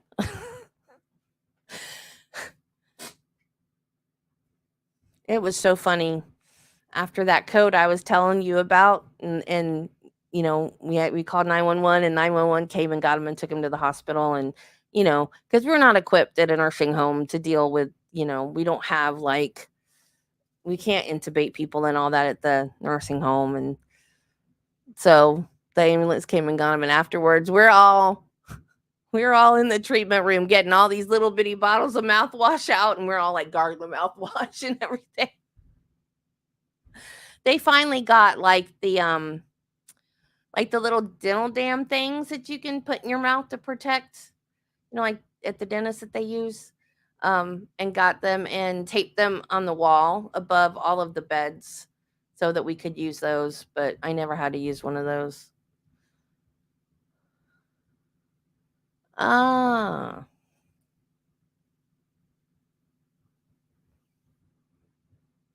Really? Yeah, everything is changing so fast. And like, if I was to go back, because if I wanted to be in, not that I would love to still be a nurse, but I'm not physically able to work. But if I were to go back and try to get my license again, I'd have to go all back through school and everything. And I'm sure there would be so many things that are different now. Because I know it used to be slower compressions. They've sped it up quite a bit. I know in the nursing home, we were, I don't know if it was different because it was a nursing home, but if we, because we did rounds every 2 hours, especially at night when they were sleeping, you know. So if we hadn't been in there, I think it was, if it'd been over 15 minutes and we went in there and they were gone, we didn't do CPR. I think that's what, I could be totally wrong. Because after, I don't even remember how long it is, after so many minutes of no oxygen, if you do bring them back, they're going to be brain dead anyways, or brain damaged. And in the nursing home, and a lot of the people in the nursing home do not resuscitate anyways. So there were certain ones though that their relatives were like, always, no matter what. And those are the ones we absolutely knew which ones that were like always, no matter what. There was one lady that she was extremely rigid from a stroke, and her arms, she was like this. And we tried to tell her daughter, not only are we going to break her ribs if we ever have to do CPR, we're going to have to break her arms too in order to get to her chest. Oh, okay, David. Well, I guess I'll see you at Biggins because I'm fixing to get off of here too. Bye. So we had to tell her that, and she's like, I don't care. I don't want my mom to die. Okay. And then, when we're not, when the daughter's not there, we're like, that is such a selfish attitude, but whatever she wants.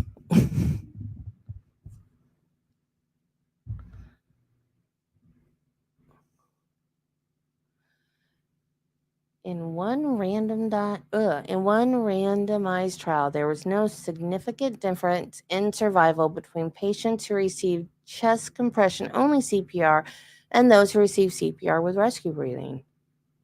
Wow. However, another study found that bystander-initiated chest compression to only CPR was better than standard CPR in out-of-hospital cardiac arrest. Huh.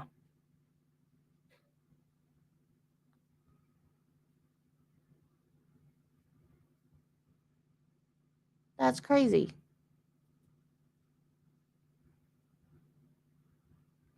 Right. And that was the point that we were trying to get across to her.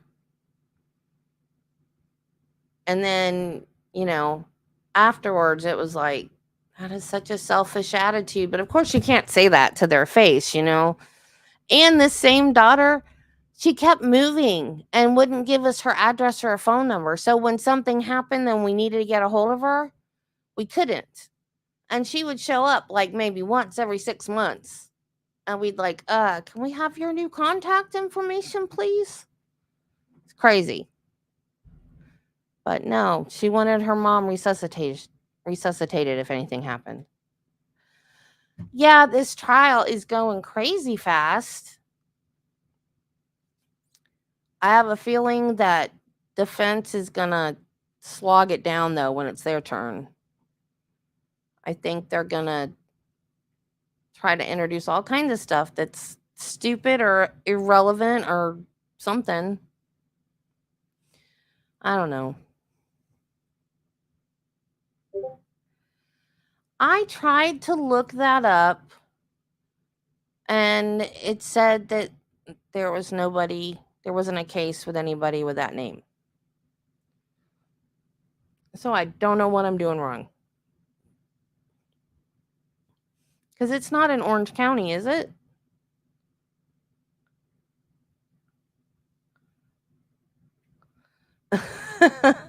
Maybe it just seems fast.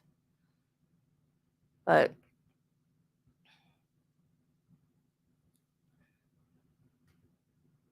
like when Owens said that he reserved his cross exam on Brian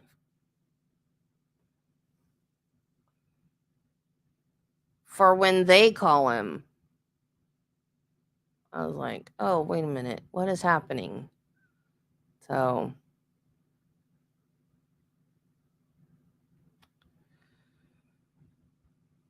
I looked it up in whatever county Castleberry's in. I forgot what county now. Is it Seminole?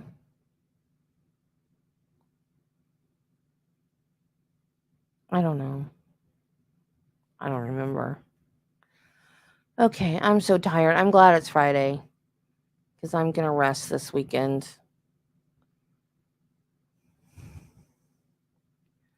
Farrell Torres. Yeah, that's the name I put in. Maybe I spelled his first name wrong.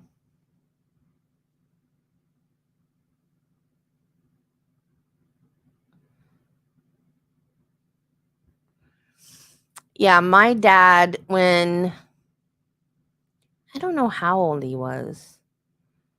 He was probably late 50s, early 60s. And he had a bad gallbladder and they were treating it like cardiac pain because sometimes when you have gastric stuff, it will present as cardiac. So you'll think it's a heart thing. And they were literally treating his heart and nothing was wrong with his heart. And because he had gallstones, a stone got lodged in his pancreatic duct and he almost died. He passed out in the living room and we had to call the ambulance. He felt bad. He hated going to the hospital and he felt bad enough to ask me to take him. So I knew it was bad. And he passed out in the living room. So I ended up calling 911 to come get him. And he was in the hospital for 12 weeks and he almost died. And we didn't expect anything like this to happen so young. I mean, he was in like his late 50s, early 60s, so young. So I had called all my brothers because we didn't know. I'm like, what do I do? And all three of my brothers said, the best medicine money can buy. We are not giving up on him. We are not making him a do not resuscitate. We're doing everything. And I said, okay, because that is exactly what I want to do. And my brothers they're his stepkids. But my oldest brother was 16 when my parents got married. So as far as my nieces and nephews know, that's their grandfather. So I had to ask them. I had to get their opinion. And we were all on the same page. And my dad never wanted to be hooked up to any kind of machines. And I knew that, but he'd been on the ventilator for so long. And I knew he was going to come off of it. I knew he was going to survive at this point. I knew he was going to survive. And they said, we've got to do a trach because if we don't, he is going to live. He is going to come off of it one day. But if we don't do a trach, he's not going to be able to talk because it's going to mess up his vocal cords. So I did it. And I was so upset. I called my aunt crying. I'm like, I know he doesn't want this, but he's going to live. And then later down the line, he's going to be able to get off the ventilator. And if he can't talk, that's going to be horrible. And he's not going to want that. And she was like, Debbie, you're right. He didn't mean temporarily. He meant he doesn't want to live on machines. You're doing the right thing. Go ahead and do it. And my dad's gone now. But for the rest of his life, he teased me about that. He'd point to a scar and he'd be like, why'd you let them cut my neck? But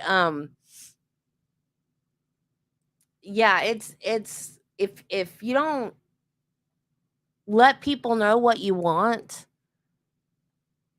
it's very hard to navigate because the doctors will tell you. Like the doctors came out, like he only coded once, but the doctors came out and was like, you need to make a decision. You need to make a decision. And it's scary. It's horrible to be in that position. Absolutely horrible.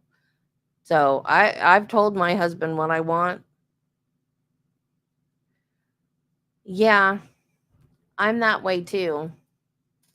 I've told him, I'm like, and also being a nurse, you see people that it's like, why did they put a feeding tube in this person? Why are they still alive? They don't have any quality of life left. Why are they still alive? So my husband knows what I want.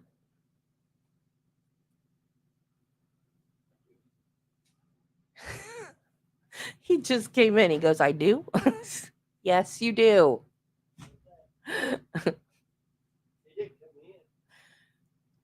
Yes, it did. He's teasing me now.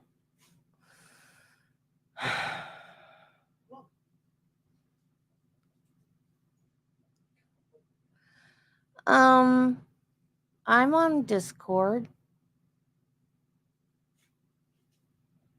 What is my name on Discord? I think it's Debbie FC.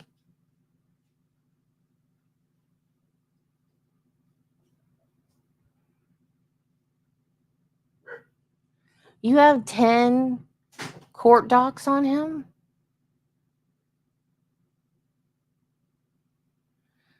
I don't know why I can't find him. I've checked Orange County. I've checked,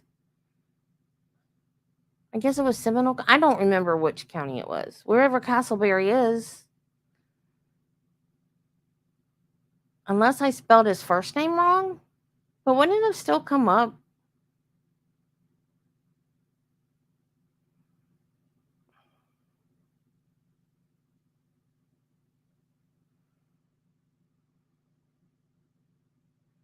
I don't know. Okay. Well, my husband's home, so I have to go cook dinner and eat some real food because all I've had today are grapes and sunflower seeds. Okay, guys, I am going to be resting this weekend. If you see me, you'll probably see me in Biggins' channel. Other than that, I'm going to rest and probably watch horror movies because it's October. That's what I do in October is I watch horror movies. So I'll see you guys later. I love y'all. Draco and me, I'll probably send you a DM in a little bit. And I will see you guys bright and early Monday morning. Bye. Have a good weekend. Love y'all.